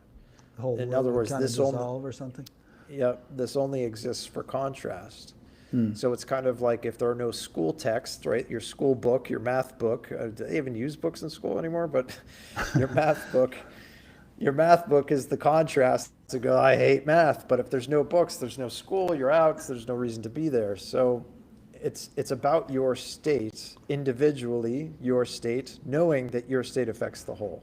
Yeah, but this whole thing of everybody in the world waking up all of a sudden is a bit of a moot point because everybody never does everything all of a sudden. There's always a kind of a it's not too meant to. too big of a ocean liner to turn suddenly like that. Yeah. Yeah. Okay, here's a question from Tanya Craig in New South Wales, Australia. I've listened to many of your talks and resonate with them. The question is, if you know whether the knowledge you were given or have access to is right or true for everyone in all situations, given that NDEs do differ and different truths on the same subject are provided, is there ultimate truth that can be imparted? I guess she's saying different NDEers might have different spins on knowledge and, go ahead. Yeah, for me, it's less about knowledge. I mean, people will call what I come back with as knowledge, and I'll say, I just come back with an understanding that the basis of everything here is love. And so if you want to break that up into more manageable pieces, right, the best way to eat an elephant is one bite at a time. If you want to go about it from every different angle until you find something that allows you to experience the love of which you are and experience everything around you as the loving gift that it is, then I would say it is for everyone. But I was told on the other side that it is not for everyone. That was one of the warnings I was giving. Oh, the 1 and the 99 thing. Yeah, it's for the 1, not the 99. And that was a multi-dimensional message that I didn't realize until I returned, which is it's for the 1, the 1, the 1, the 1, the 1, which means it's customized for each person. But I also know that it is not for the 99. So you have to be in the state to receive it or to wake up. It's the reason why I'm not out there writing 10 books to try and educate people on how to become more spiritual. I know it's not for everybody. So I will say the timer has been set. You have a limited amount of time here, and your only purpose would be to wake up to the love that you are. So there are people here that will never do that. Just like as you said earlier, the whole world can't wake up. It can't. Which means there are people that it is not for. They're not ready. No. Right? Maybe sometime they will. Yeah. I mean, it's like Jesus' parable of the sower where seeds are thrown on different kinds of ground and some of it dies and some of it sprouts up. Or the, pearls before swine quote that he said that, this is not for everybody necessarily. Correct. You have to be receptive. Okay. A somewhat related question. Do you ever look back on something you said a year or two ago and think, well, I have a more mature understanding of that now. I might have said that differently or in a more nuanced fashion. You described coming back with divine knowledge that was not learned gradually, but simply given, almost baked into you. How do you distinguish that kind of certainty from dogmatism? So there are kind of two questions in here. Can you be too certain and thereby dogmatic? And second question is, do you find your understanding and expression of it more nuanced as time goes on, more refined, more subtle, or something? Yeah, I think I would say if there's an evolution, it's in the words that I use. Maybe the practice of speaking with thousands of people now, I would say, has changed me. But no, I am certain because I know it's not me being certain. It's I'm guided to it. Half the time the words aren't mine. It's something comes through me. Like I've healed a number of people, but I also know it's not me doing the healing. Right. Like I'm just a conduit. I oftentimes tell people, ignore my words, feel the message between them. Because I know that's where you become the 1 of the 99. That's where the message is catered to you. It's not catered to you in the words that I use.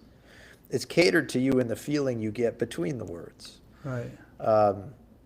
And that's hard for some people to understand. Is it dogmatic? Well, some people will say it's dogmatic. Other people will say it's healing. Other people will say it's horrible. I mean, I get the entire range. Yeah, I've heard you were telling me privately that you get some real flack from people sometimes. Oh, Yeah. gosh, I get, Which I had one seemed guy. weird to me because everything you're saying seems so positive and uplifting. It's like, who could have a problem with it? No, I get the "you effing mother effer." I get those pretty much every week. I get, I got one guy who wrote me 7 days in a row, a full page of emails every day cursing me out because when he asked me if I would ask Jesus to fix his debt problems, I said, please understand that you don't need me. You can contact him directly. And he got mad at me, cursed me out. I get people saying they want to take me down, take me out. I'm a cult leader. Oh, it's across the board. But for every one of those, I get 1,000 that are, you helped me so much. I've been trying to unlock myself for 30 years and I feel love for the first time in 30 years. Or I just lost somebody and you've helped me. Like, I know it's just part of it. That was one of the warnings I received on the other side. I always laugh about it because every time I experience it, I'm almost thankful. I'm like, you're just fulfilling the prophecy of which I was told. I will be persecuted for the words. That's how it was given to me. Well, it's like Jesus's pearls before swine thing. He said, don't cast your pearls before swine unless they turn again and rend you. But unfortunately, the YouTube is not so selective. You can put it out there and everybody's going to see it. That's right. That's right. Yeah. Okay, so another thing, and I'll get back to some audience questions. I've heard you say, well, I heard one lecture you gave in which you kept saying yes and no at the beginning of every answer. And I really like that, actually. There was an Indian teacher named Nisargadatta, whom you may have heard of, who said that the ability to appreciate paradox and ambiguity is a sign of spiritual maturity. And very often it's true that there's a yes and a no to the very same point. So, but I did hear you say at one point that everything is equally conscious. A rock is as conscious as a human being. And in fact, I saw a video of Ramana Maharshi the other day saying the very same thing. But then I've also heard you and he and others saying that there are gradations and degrees of unfoldment of consciousness. It's not black and white. And there's a 12th century Spanish Sufi mystic and philosopher named Ibn al-Arabi who said, God sleeps in the rock, dreams in the plant, stirs in the animal, and awakens in man. So I like that. It gives the impression that, yes, the rock is consciousness, just as we are, but as a reflector of consciousness, there are gradations. It's that original circle that I was shown, that first piece of information, which was truth. And that circle, the rock is both awake and asleep. In that circle, the rock is both a rock and not a rock. It's all possibilities all at once. There's a reality right now where every rock can talk to you as you walk by it. So what's a rock? It's understanding everything is both a yes and no. Everything is all possibilities right now. Yeah. Hang on, I'm just sending off a little message to somebody that just messaged me about the interview. Boom. Okay. Good. Next question.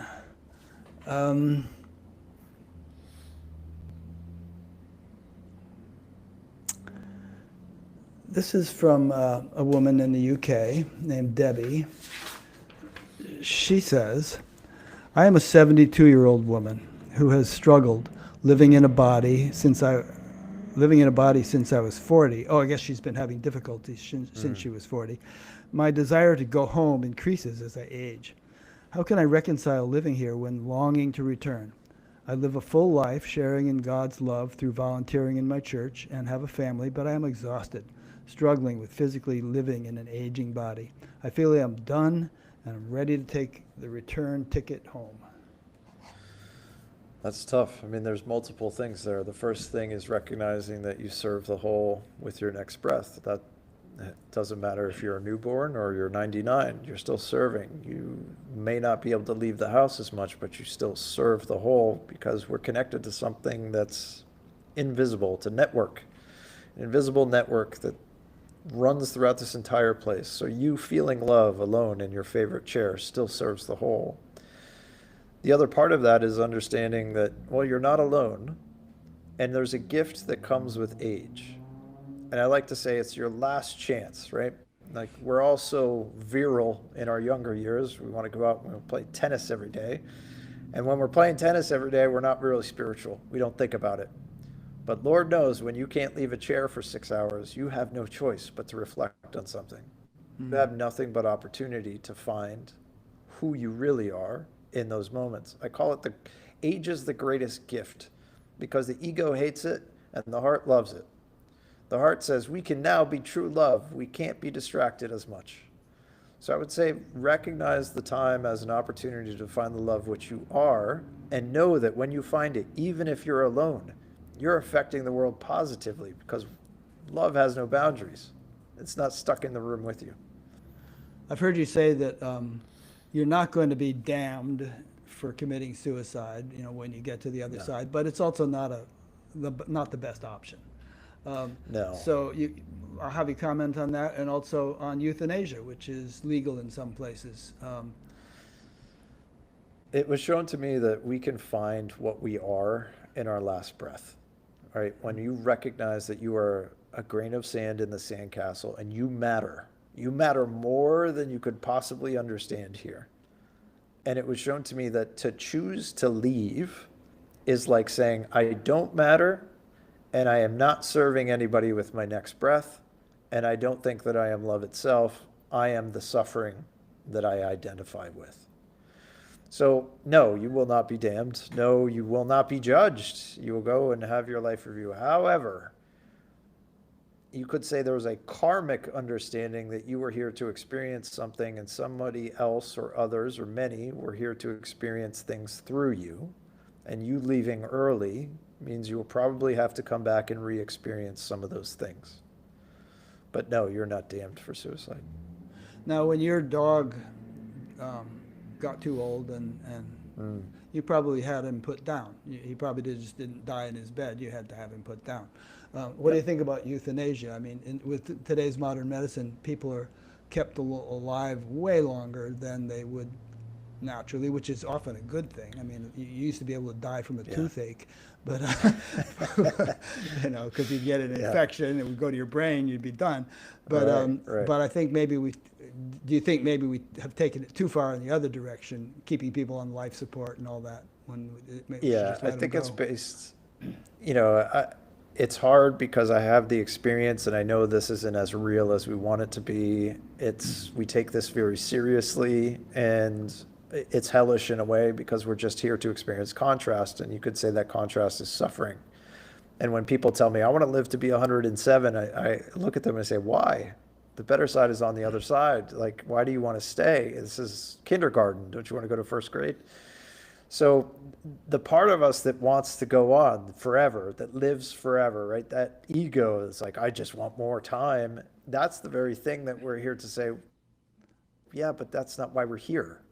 We're here to experience what we need to experience. I do think it's gone too far when the desire to live another 100 years, you have Elon and everybody else trying to put chips into everybody. Oh, brother, the desire to live an extra 100 years surpasses the idea that I'm here to remember that I am love itself, right? So now it's about the animal and it's not about the spiritual heart that you are.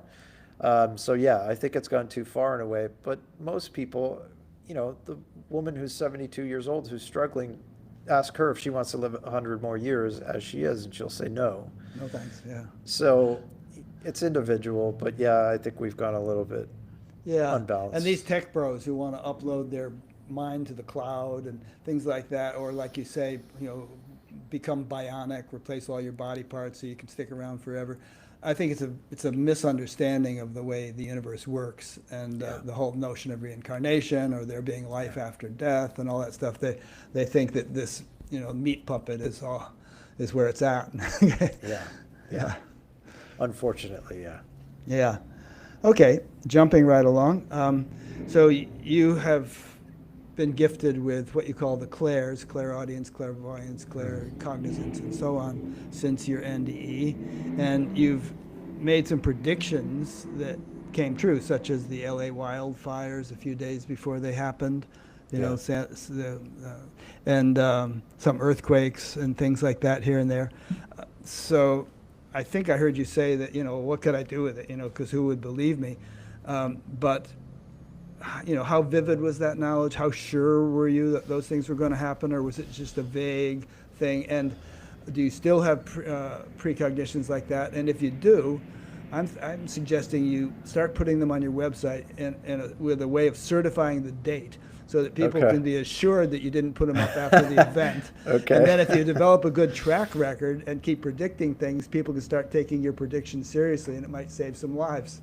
Yeah, you know what's interesting? The first big one that I received was the LA wildfires. I mean, I had received so many small ones or precognition of conversations with others or things while sitting with others, but the really big one that was shocking to me was the LA wildfires because I saw it, I smelled it, I felt it, all of it, and I was sitting And you in knew a, it was LA, you knew it was, yep, you the know, whole Pacific thing, Palisades and Altadena, you had it all nailed. and I knew that it wasn't for me because when I got the message, I was sitting in a meditation and I came out and I was doing a roundtable discussion with, I think it was like 5 or 6 people, and there was a woman there whose daughter was in California, and I knew it was for her. So I told her, I said, "Look, LA is going to burn," and she informed her daughter. So it's like when I get these things, I know they're not for me. I received them, you know, not too long after that I was in a meditation with somebody who was um, questioning the ability. And that day I'm in that meditation, I see, I think it was a Swiss flag. I see a mountaintop. I see snow, like there's a Swiss flag on top of the mountaintop. And I see this gust of wind come, boom, and the whole mountain, the face of this mountain just slides off in this giant avalanche. Yep. And that a week happened. later, it swallowed an entire village. Now, what's that for? I told the woman who was skeptical about it, but what's it really for? You know, it's like sometimes I receive these things just as an affirmation. Like I said before, sometimes the experience is the message, right? So it's not like I'm going to pick up the phone and 911, you know, dial Sweden and say, "Hey, everybody, there's going to be an avalanche." I didn't know what part of Sweden. I mean, Sweden's got Switzerland. a lot of Switzerland. Sorry, is going to have all these mountains in them. Like, where am I going to point them? And it's just this understanding that sometimes I receive the message, sometimes it's for an affirmation, sometimes it's directed at somebody, but I rarely receive something that's for a group. Like, Yeah. okay, hey, everybody, here it is. It's it's for something very specific. So yeah, there are some coming up that I know aren't supposed to be released, that I received a year ago that will happen. And it's kind of like, I don't know why I get get on it all, Polymarket, start betting, man. if I had any desire for money, I think, you know, I probably would do it, but yeah. Yeah. Yeah. It's interesting. I mean, as you say, it's not as specific as it would need to be for you to warn a specific village in Switzerland that, you know, you better Correct. watch out, you better evacuate. But if it did become that specific, it would be kind of cool. You could, you know, Yeah. really help people out. Okay, jumping right along. So many different questions. What is the best way to practice being still? This is from Christina, someone named Christina. What is the best way to practice being still and able to understand how God is directing our lives versus just believing what we want to be true, or believing that God directs our lives? How to make it more of a visceral, real experience and not just a belief? Yeah, it's difficult because wanting to know the how is the very thing that will block you from understanding the bigger picture. There's the part of us that wants to know how things work versus let that part of you go. Just know that there's something there guiding you, and you will see through its language, and its language is circumstance. So we think that it communicates like we do, right? That the clouds part, the big voice, booming voice comes out and says, "Turn left." It's more along the lines of surrendering in a moment and saying, "I don't know where I'm going, but you do. Point me to the right place." You can't mess it up because wherever it's pointing you is the place that you are supposed to go. That's hard to start that process if you've never been there before. it takes surrender. It takes an understanding that, and if you want to call it science and you want to get quantum, it's saying to the quantum field, you can call it manifestation. You can use all the scientific words you want, and it will do the same thing. But it's an understanding that there's a force that will direct you when you're in the state to receive the direction. Otherwise, the how is always asking, well, how did that happen? Why did that happen? Where did it go? Like, that's the human that gets in the way of the state, which is reception. Okay. Another question. You say that you don't have an intellect or an ego, or maybe I'm taking this out of context. But I think we might have a semantic or a definition issue here. Most people are dominated or gripped by their intellects or egos. But those are just natural human faculties. And in fact, in the Vedic understanding, they are aspects of the subtle body called buddhi and ahamkara. They don't get utterly eradicated in the state of enlightenment. They just take their proper place. They're no longer in the driver's seat of the car, but they're still in the car. So there's a saying in that tradition that Brahman is the charioteer, Brahman meaning God or the wholeness. And you, the individual ego, are no longer trying to control the steering wheel, but you're still in the car. So is it, in light of what I just said, would you perhaps agree that intellect and ego are faculties, but they shouldn't be dominant? There's something that's deeper, more profound, more cosmic, that if it becomes our primary reality, our vantage point, life will flow much more beautifully than if we allow these individual faculties to ignore that greater intelligence and try to run the show. Yeah, it was shown to me in many ways. You could say two paths, right? Let's make it super simple. Two lines. One line is where you are completely surrendered and you realize that that's the best path because you're no longer driving the car. And the other path is you're driving and you run into you sideswipe every car out there because you're not driving, right? Yeah. So to oversimplify, the difference is, I think, I sit in the place where I no longer drive anything. I no longer do anything without any guidance. That includes when I eat during the day. Like even this morning should I eat now? No? Okay, I'll eat later. It's just sitting in the place of going, I no longer choose to have any involvement in my life, period. I just don't. I am just guided, including your podcast, everybody, I get podcast invites all the time. I won't do them unless it's a yes. It's not whether I want to do them, I ask.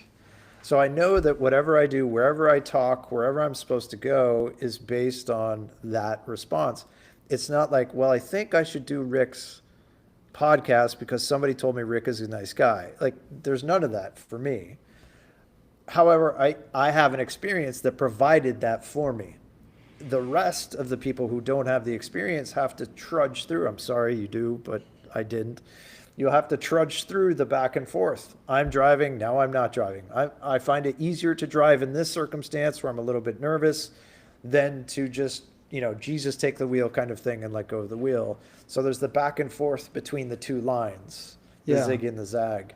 I just am fortunate enough, or unfortunate, depending on how you look at it, I don't have the self that makes any decisions anymore. I just go there, okay, that's where I'm going. I don't ask anymore. For me, I seem to go from totally thinking I was driving the car to an intermittent thing for years where I would feel like it's all on automatic to, no, I'm doing that. And then it's automatic again. And then finally it just kind of mellowed out into,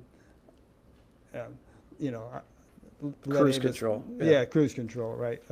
Maybe a Tesla on autopilot or something. Okay, let's get another guest question in here from Christina Ross in Rancho Palos Verdes in California. In light of the wars going on in the world currently and for all of history, what, if anything, did you learn from the other side about wars? Yeah, this is going to be a tough one. This is going to be a big pill for a lot of people listening. I'll use more than just war. I will use all violence, stuff that happens. starvation. I will use all of it. it was shown to me that everything here happens for a reason, everything. And I know it sounds crazy, but I'll go back to the word. If in an example, a parent is supposed to lose a child, and that is part of what they're supposed to experience here, how will they lose that child? Something has to happen to the child. Well, in this case, you would say it's a war. Two fighters point guns at each other, one shoots the other, and the parent experiences the loss that they were supposed to experience. We don't see it that way because we're not all in the knowing of how it works. We see the violence, we see the end results. We don't see the dominoes that had to fall, or the lead up, or the agreement of what somebody came to experience. And that's difficult. Here is meant to happen for a reason. And you could say, well, I want to solve all violence. And in order to do that, as it was shown to me, we would all have to live forever. We would have to make the choice consciously right now, all of us, everywhere in the world, to say, you know what? No more violence. And then none of us could have children ever again. Because a child will come in and will pick up a stick or pick up a stone because it's supposed to. So it's understanding that everything happens for a reason. You could say the greater reason is, can you find love for the people who are interacting in the war? Can you find love for the person who lost their life? Can you find love for their family? Can you love the fighter who fired the bullet? When you understand that you are unconditional love, which means there's no condition or exception to being the love that you are, then you're there. But until then, try not to judge everything you see. There's a greater hand at work. Yeah, I agree with that. And I understand how it can seem rather harsh and insensitive to see it that way. But this kind of leads into the question of karma, actually. I heard you say karma is judgment, throw it out. And I think very often the way the word is used, or the way the concept is used, it is judgment. But I don't think that's necessarily the original or deepest understanding of the principle. And often people with an incomplete understanding of all kinds of things bastardize those things and turn a beautiful thing into a harsh or senseless thing. So, but in terms of what you just said, well, I should ask you what your understanding of the law of karma is, but let me take a shot at it and see if you agree with it, which is just that divine intelligence permeates and orchestrates everything, and it has the omniscience, as you have alluded to actually be able to orchestrate with such perfection that, as you said, no speck of dust is out of place. And in fact, I heard someone say, if there's one molecule in the universe that's out of place, then God doesn't exist. But there isn't, And so my understanding of karma is not like, oh, you have cancer, it must be your karma. It's more that there's just this infinitely omniscient orchestration of the entire universe. Every flap of a bird's wing, every little thing that happens is part of this cosmic dance. There's nothing arbitrary, nothing capricious, nothing meaningless, nothing accidental. The whole thing is orchestrated to facilitate the spiritual evolution on both an individual and a cosmic scale. Yep. Yeah, I would agree with that completely. I think the part of the little karmic understanding that I have is you act a certain way, that therefore it dictates, you're coming back to be the street sweeper in your next life. Who knows? That's too simplistic to make that judgment. Yeah. Yeah. Incidentally, for those who are watching the live stream version of this, there's been some glitches where there's a little bandwidth issue. That won't be there in the final version because of the recording software we use. There won't be any such glitches, so you might want to rewatch it. Okay, another random question. I wanted to get all the ones in from the guests, or from the listeners. From Kelly in Rhode Island, if I fully embody divine love of Source, does that mean I should be able to stay in a marriage that is currently broken? Would unconditional love heal it? Yeah, it's possible. Unconditional love can heal it. However, I would say that you're trying to apply a salve, an external salve. I would say be unconditional love, but that also includes the unconditional love that you need to have for yourself. That's self-love, which means having a healthy boundary. So is the marriage supposed to work? It's less about that and more about understanding your love unconditionally for the other has nothing to do with the marriage working or not. Unconditional love has no condition.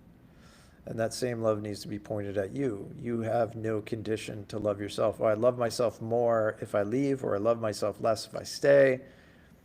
You have to set the boundary of unconditional love for you, which allows you to unconditionally love another, and then you will be able to make that decision. And so how does one culture unconditional love? I mean, it's like saying, I don't know, I mean, do we all have the capacity to just snap our fingers and be unconditionally loving? It's like, do I have the capacity to join a Major League Baseball team and start hitting a 500 average or something? No, I don't. Yeah. The truth is you can, but it would take an extreme example, right? It would take something extreme for you to have no condition to love another. And usually we see that happen in states of emergency, right? You see a car crash on the side of the road, and you see a toddler in the middle of the road, and you run out and risk getting run over by a truck, right? You unconditionally love that child and you want to rescue that child. So it is possible. I think more or less it's, where does it start? And I tell everybody to start with yourself, right? If you can look in the mirror and look at all the ugly thoughts you've ever had, you can look at that one time you stole that whatever you stole when you were 15. Bubble gum. Right? If you can look in the mirror and say, Oldfield Road, I remember the store. if you can look in the mirror and love that kid, right? You love that person. You don't say call up the store and resolve it. You just love the person, right? Because we're creatures of perfection, and we're constantly judging ourselves. We're constantly walking through life with some kind of grading system on how we are without us knowing it. And when you could look in the mirror and say, I love myself no matter what, it's like from the life review, I was loved no matter what. And if you can give that to yourself here, then that's starting that understanding that, well, if I have no condition to love me, it's not whether I have a good day or a bad day, that's irrelevant. I love myself no matter what. Then I certainly can stretch that to somebody else. Maybe I can stretch that to my spouse. I'll start there. Maybe that turns into the neighbors as well. But it's just knowing that deep down, under all the layers of the ego, you are love itself. It does exist. For others, it's good. For some, it's going to be very hard to get there. I hear it all the time. I just don't feel love. I love myself, but I don't feel it. To me, that's loving yourself through the ego. I'm supposed to love myself, right? I'd say bypass that, because you're just calculating love. Love is felt. Go hug somebody. Go feed somebody. Walk the earth in a state of giving, and then you will realize you don't have to calculate love. You're just in the state of it. So yeah, it's difficult for some. It comes easy. I see others who just find it in a week, and they're just in bliss, and I've seen all versions of it. And I think it's an individual process. You could say it's why we are here. Some of you are here to find it easily. Some of you might not find it at all. You might not be here to find it, but the opportunity is there to find it. Yeah. And, somebody used an analogy one time of a man standing in the middle of a great big mud puddle. And there's somebody way out on the edge. And he says, hey, how do I get out of this mud puddle? And the guy says, take a step. And he said, you're asking me to step in the mud again. Yeah, but just take that step and then take another one. And, sooner or later, you're going to be out of the mud puddle. Yeah. So I use that in a talk. I use something along those lines. Like, we're all dropped into mud in white clothes. Yeah. And some of us don't want to get dirty, so we don't move. And others are like, well, who cares about the white clothes? I'm getting out of the mud, right? And you just trudge through it, and you're filthy by the time you get out of here, but you've made it out. Yeah. Right? Then you go to the dry cleaners. Exactly. Yeah. You don't worry about it. Right? Yeah. Okay. So 2 more questions. One is, And you've kind of given some suggestions along these lines, but maybe there's something more you have to say. Personally, I've had a meditation practice for the last 58 years. It's been really helpful for me. But I realize that that particular thing is not universal, different strokes for different folks. So, what do you recommend when people say, well, what could I do on a daily basis? And how long should I do it for? And that kind of thing to kind of move me along. Yeah, my big thing is the recognition of beauty, natural beauty. I mean, beauty can be found in anything. You can find it in a fork if you look hard enough.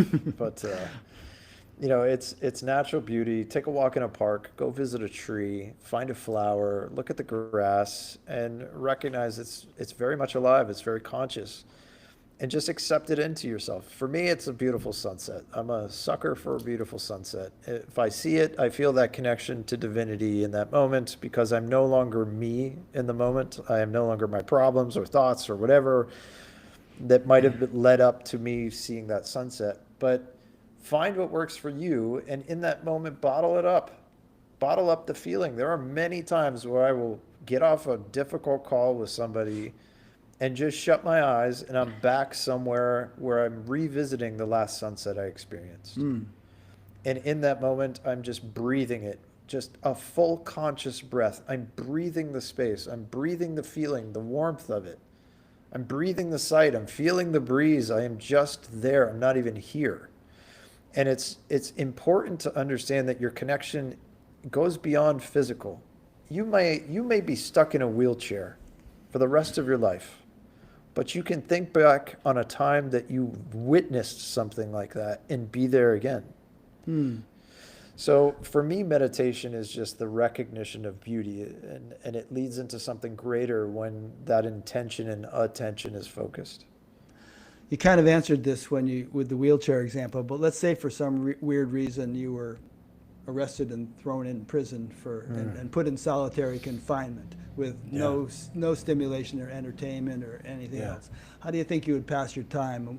Would you be sitting visualizing sunsets, or what would you do? Yeah, I think I would. I think I would probably levitate myself out of there. I would just be in so deep in meditation. I don't know much about the Hindu gurus or the Buddhists, the guys who meditate and then they leave. They don't come back, right? They find their bodies in a meditative state. But I do know it's possible. I think I would probably attempt something along those lines where I come back knowing I'm not attached to the body. I'm not the body. The greatest thing about the experience, I think, is just realizing that you're not this. You're not the meat suit. You're something greater. Oh, yeah. Do you think this will be your last lifetime, or do you think that you'll be like a bodhisattva and come back to help people? And if you don't come back as a human, do you think you and others will continue to exist on higher planes serving some function?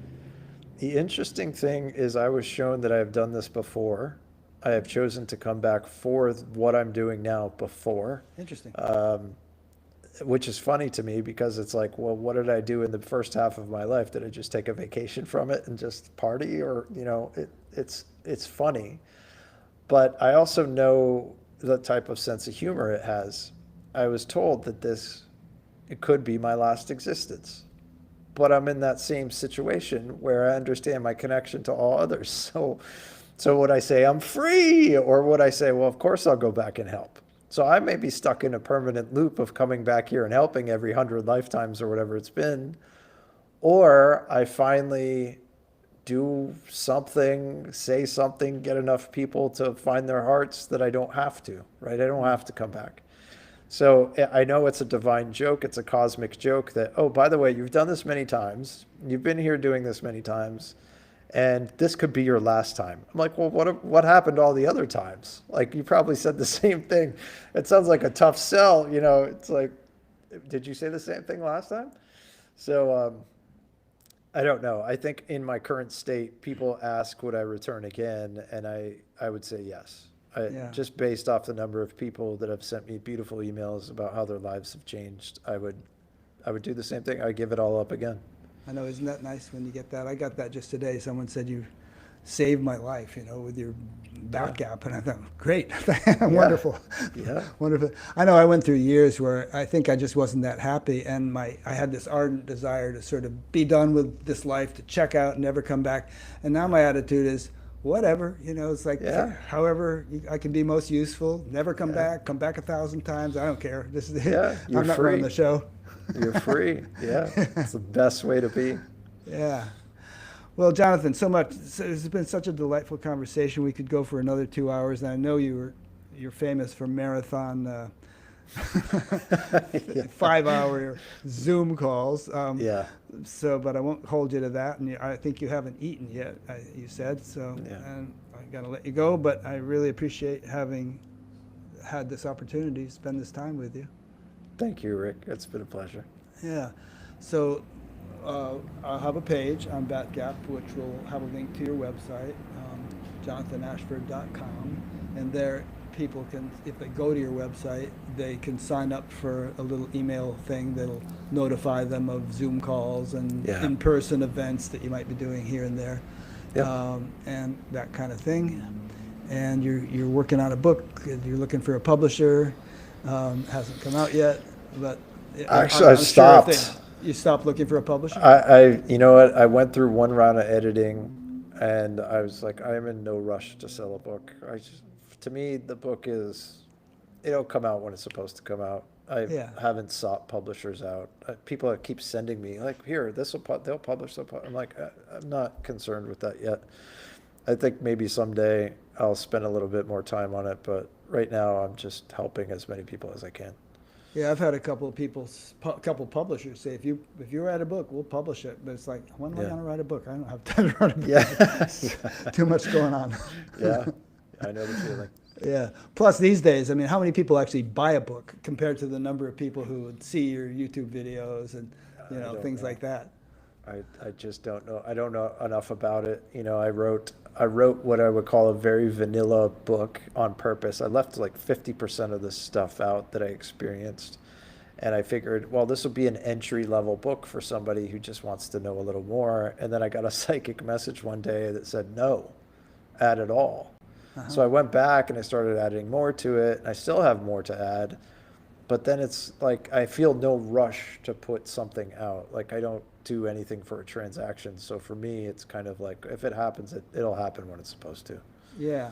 And just on a personal note, you are very giving. You sometimes do like 10 sessions a day with people, and then 5-hour Zoom calls. And I just want to say, I hope you're still like getting out and taking hikes and getting a little exercise and taking care of your body, because this is a marathon, not a sprint. And Yeah. you'll maybe burn out or get unhealthy if you just don't take care of the vessel. Yeah, I am not doing those things. The only thing I do is this. I do it all day, every day. I speak to others. I try to help as much as I can. I do not take any time for myself. Yeah, It's but time for yourself, if it makes you more healthy and increases Yeah. your life, is time for others. Like they say, sitting is the new smoking. If you're Yes. just sitting in a chair all day, it's Yeah. going to take a toll. By the time you're my age, you. I know. There have been some recent messages about, maybe it's time to get some blood work and do some other things. So it's pointing me in that direction. The unfortunate part about it is if I take more time for myself, I have less time for others, which means the waiting list gets that much longer. But I'm sure I will find a balance as we move forward. You know what you can do? I've actually done this. You can do Zoom calls on your phone while you're hiking in the woods. Mm. You can be talking to 1,000 people or whatever on Zoom and answering questions and the whole deal. Meanwhile, you're getting Yeah, get your steps. Yeah. That's good. I might Yeah. try that. Try that. I might try that. Yeah. Alrighty. Well, thank you so much, and thanks to those who've been listening or watching. And if Batgap is new to you, check it out. If you want, there's a link to get on the email list at the bottom of all the pages, and that way you'd be notified of, each new interview as I post it. Alrighty. Parting is such sweet sorrow. It's hard to say goodbye, but we got to do it. Thanks, Rick. I appreciate it. Alrighty. Now don't hang up yet, because we have to make sure everything is completely